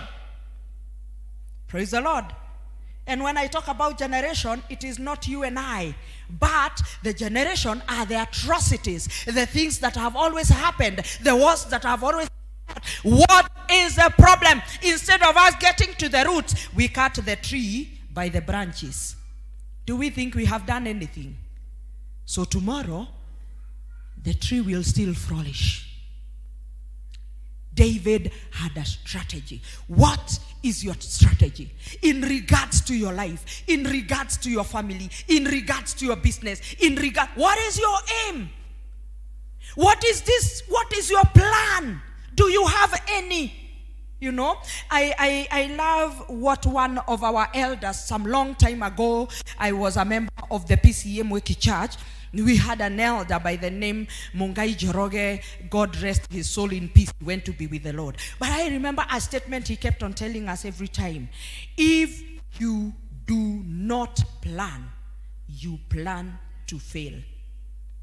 Did someone hear me? If you don't plan, you plan to fail. So you refuse to plan, and you thought, me, I can just lead life the way I want without a plan, without a roadmap. Yes, me, I can just do what I want. You refuse to plan, you plan to fail. So you refuse to strategize, you strategize your failure. Praise the name of the Lord. David had a strategy. Number 2, David had a spiritual discipline. Spiritual discipline. So when he kept the sword in his tent, he remembered, all this victory is not about me, it is about God. He also remembered, this sword was in the hands of an enemy, and this enemy may have raised some altars. This sword could have gone through sacrifices, through the gods of the Philistine. So I cannot use it the way I have snatched it from the hands of a Philistine. What do I need? I want to invest it in the temple so that it can identify with the altar of the Almighty God. Praise the name of Jesus. So he took it, gave it to the priests, keep it in the temple. I am imagining the priest did not just sit, because the Bible tells us that it was wrapped with a cloth. Bwana asifiwe. How I pray that our children will be invested in the temple, and that God is going to wrap them with a cloth. You and I know that when Adam and Eve sinned and they knew they were naked, God had to slaughter a sheep so he could cover their nakedness. May your nakedness be covered by the Almighty God, so that you shall not be subject to shame. He took it to the temple. It was wrapped with a cloth, and not only that, it was kept next to the ephod. The ephod was a vest that was used to seek the face of the Lord. David had a spiritual discipline. He knew everything good, every success, every victory, every triumphal entry begins from the presence of the Lord. May God help you to bring your children, even if they cannot come themselves, carry them in your mind and in your heart. Bring them in the presence of the Lord. Invest them there. God is going to pull them next to the ephod. Praise the name of Jesus. Your relationship, your business, your everything, bring it into the temple, and you will be shocked how protected and secure it shall be. Then finally, David was self-directed. Self-directed. A self-directed person has a very positive self-dialogue. Self-dialogue. One day, as I come to conclude, I'm rushing through in the interest of time, so maybe you can join me in the next service as we expound more. One time, as I continued as an evangelist, I used to pray for people. They come to the office. I pray with them. They get born again. Some of them maybe even got born again on Sunday, and they are coming to the office. We are taking them through Bible study, and they are really following. But then within a very short time, they are back to drunkardness. Their marriages are broken. Their life is upside down. And I was like asking God, where am I getting it wrong? Where is the gap here? And God helped me to have a very, very positive internal dialogue. And how did that dialogue go about? Number one, God helped me to know that these are the children of God, but then they are bound. You remember when Lazarus was called from the grave, people were told, take him and mumtoe hizo sanda abazo zimemfunga. You remember that? So God told me, you know what, my child, these people come to my kingdom. They have been called from death. They are alive, but they are still bound. Wamefungwa na sanda, and they need to be loosed. And I was asking God, how do they get loosed? Oh my God! And I think I pray. I think I fast for them. And then God gave me this sermon that I am talking to you about today. The sword of Goliath. And God told me there are so many swords of Goliath around. One of them is education. Tell your neighbor, education. Education. God told me, go get your education right. And God reminded me about this woman at the well. You remember this Samaritan woman at the well? Did we see Jesus praying for her? Have we seen Jesus praying for her? Jesus did not pray for her. What did Jesus do? Jesus took her through a process of questioning, listening, confrontation, asking questions, until the woman was brought to an awareness. Okay, you mean this has been me? You mean this is where I have been getting it wrong? I need to put my life together. Jesus never prayed with her. And that is when I went and did counseling psychology, so that I can be able to sit with people and help. You know, counseling is a helping process. I sit with them, I listen to them, I hear them talk, and then I create an awareness of where could things be wrong, so that some of these things will not need prayers. They will need you and I to act. Praise the name of Jesus. I mean, if you are living in sin and you have been procuring abortions every now and then, is it prayer you need, or you need to be brought to an awareness of even the self-harm you are causing to yourself when you keep on procuring abortions, or when you keep on using the P2s so that we will not know that you usually conceive but you're living in sin, unless you're brought to an awareness of even the physical harm you're causing to yourself? Even prayer will not deliver you. Praise the name of Jesus. I went and did counseling psychology. That was my self-direction. I did not wait for anybody to tell me, Wamwene, wake up, go do this. I woke up, I did it. Then I went further and did a short course for coaching, and now I became a mindset coach, whereby we sit with you. We look at your mindset. What do you usually tell yourself? What do you usually listen to very much? Is it the voice of Goliath? Or is it the internal voice of the anointing that God has anointed you with? Or the calling that God has called you with? What makes you go wrong? Mindset coach. We look at the set of your mind and we help one another to grow. David was self-directed. A self-directed person takes responsibility of their behavior.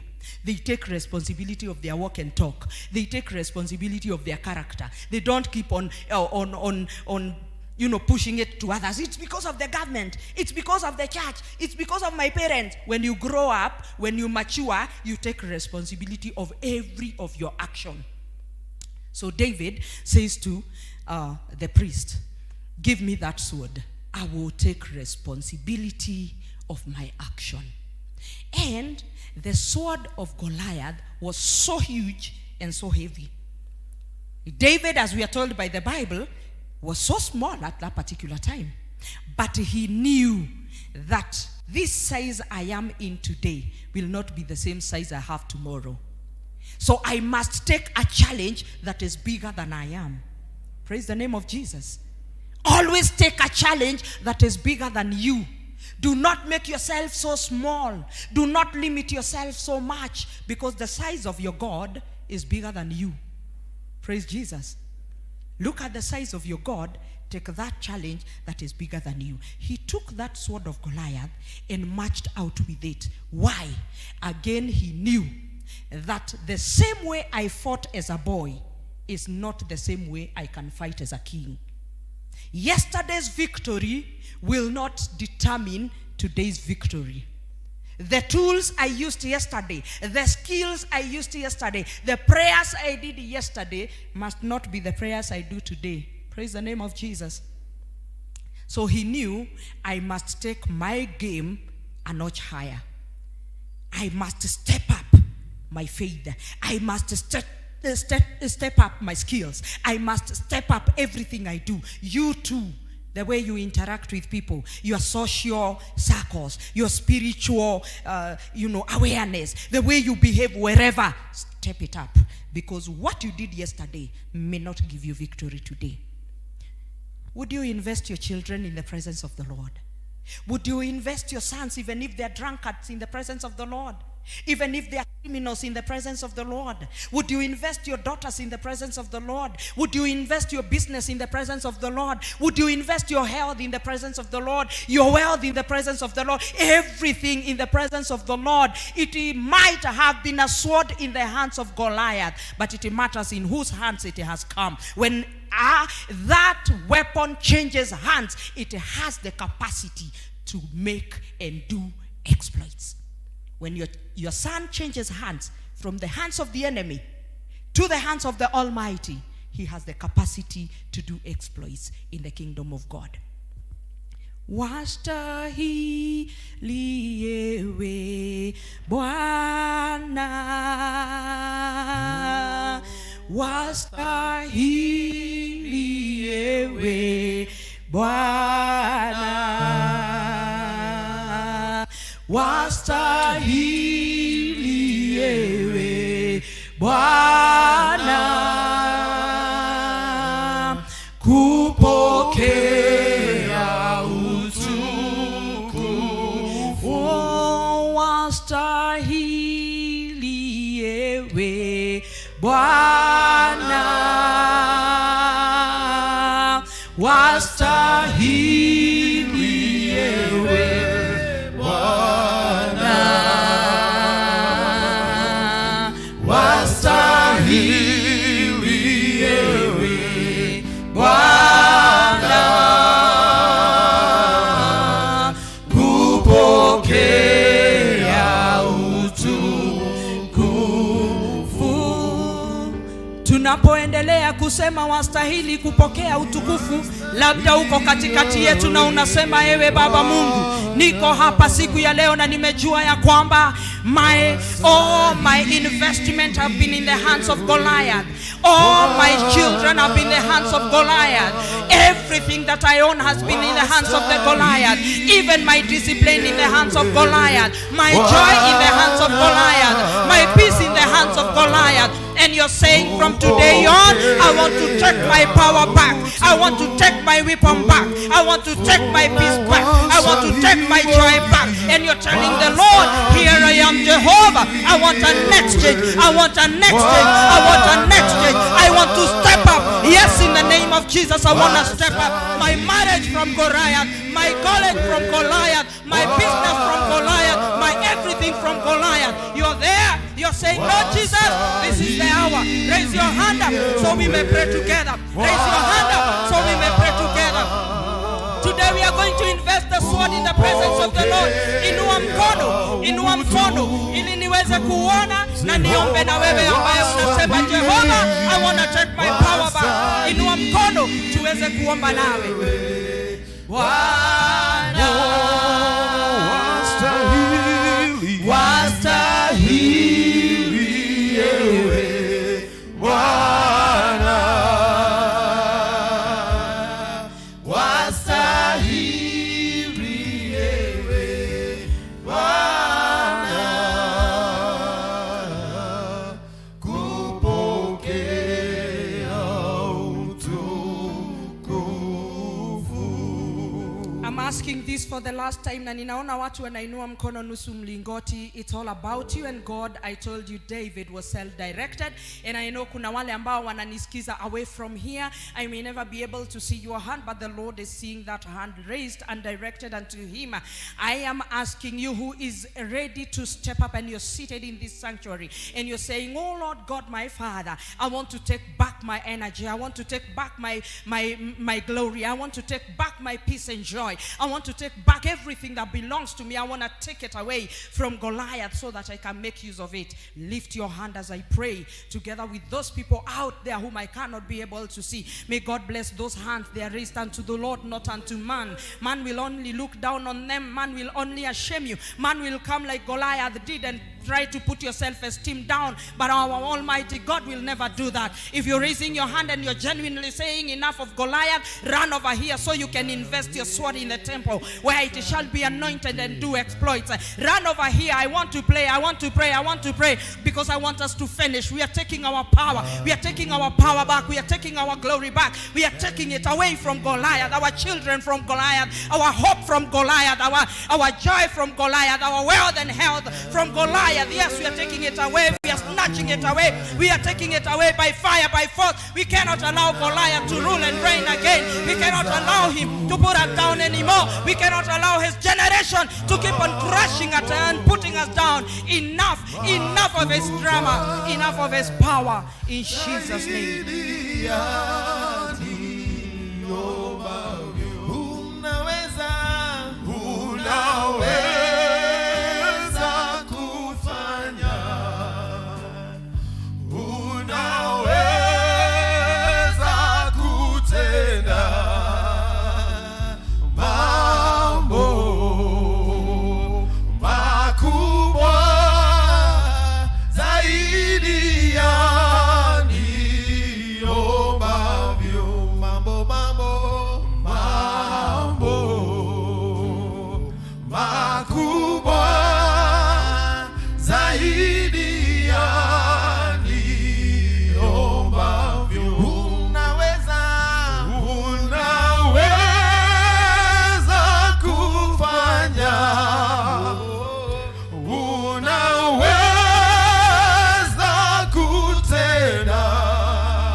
have accepted it.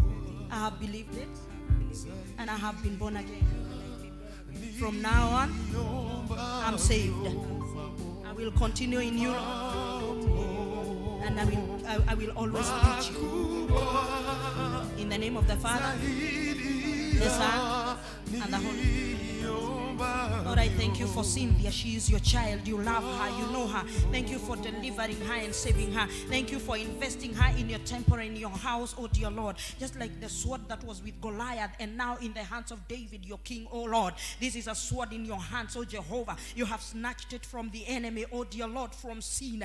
And it is now in your temple, Jehovah, King and glory. How I pray that you're going to cover it and clothe it with your clothing, oh Jehovah God. That she will never be in shame anymore as she continues to confess you and say about you, oh Father. How I pray that you will always walk with her. She is a hero. She is blessed of you, oh God. She is your child, oh my master, and she will never be defeated. Thank you for destroying Goliath, oh God. We worship you and we praise you for you always hear us. In Jesus' name we pray. Thank you for all these dear ones, oh Jehovah God. You know their issues, oh my God. You know what it is they want to snatch from Goliath. You know what it is that has been in the hands of the enemy. Oh, our Father and our God. Thank you for the anointing upon them, Jehovah. Just like you anointed David, oh dear Lord, my God.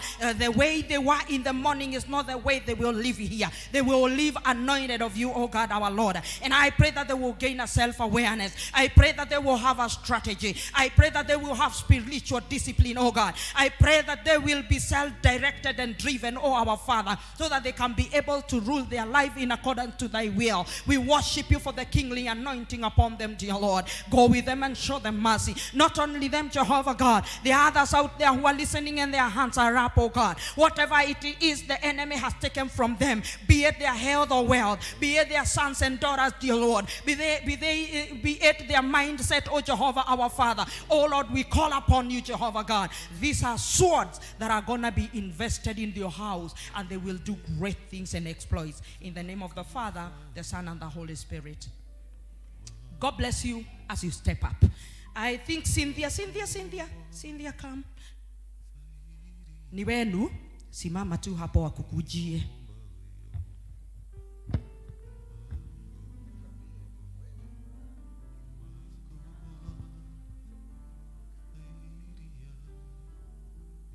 Yes, praise the Lord Church.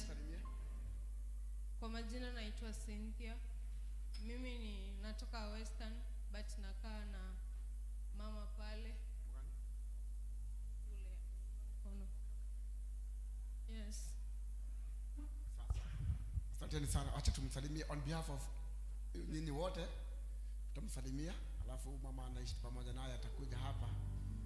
Pia ako mikononi mwake. Evangelism. Mtachukua huyu msichana.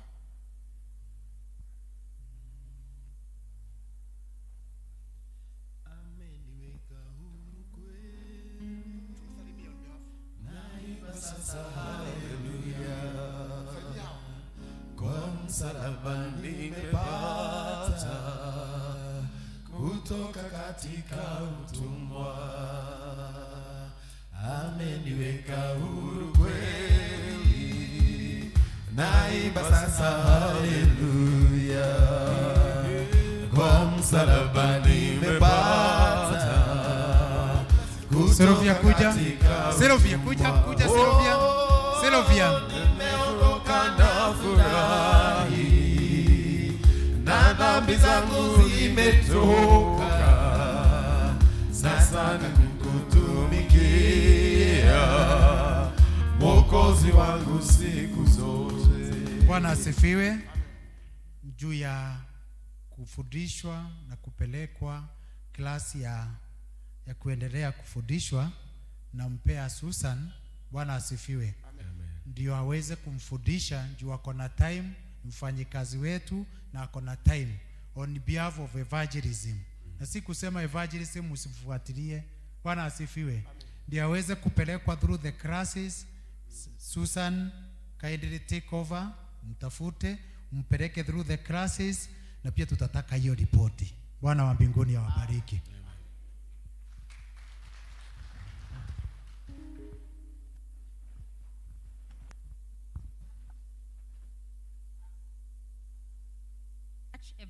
Evangelist Rebecca.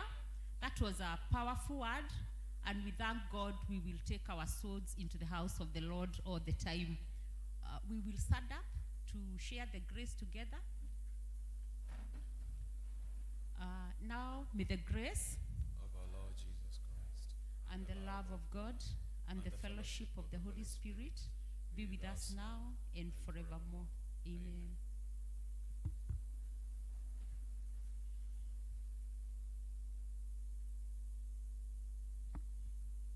My name is Susan Moiri. I'm born again. We will rise so that you can have the Bible going back to the first tree. God bless you.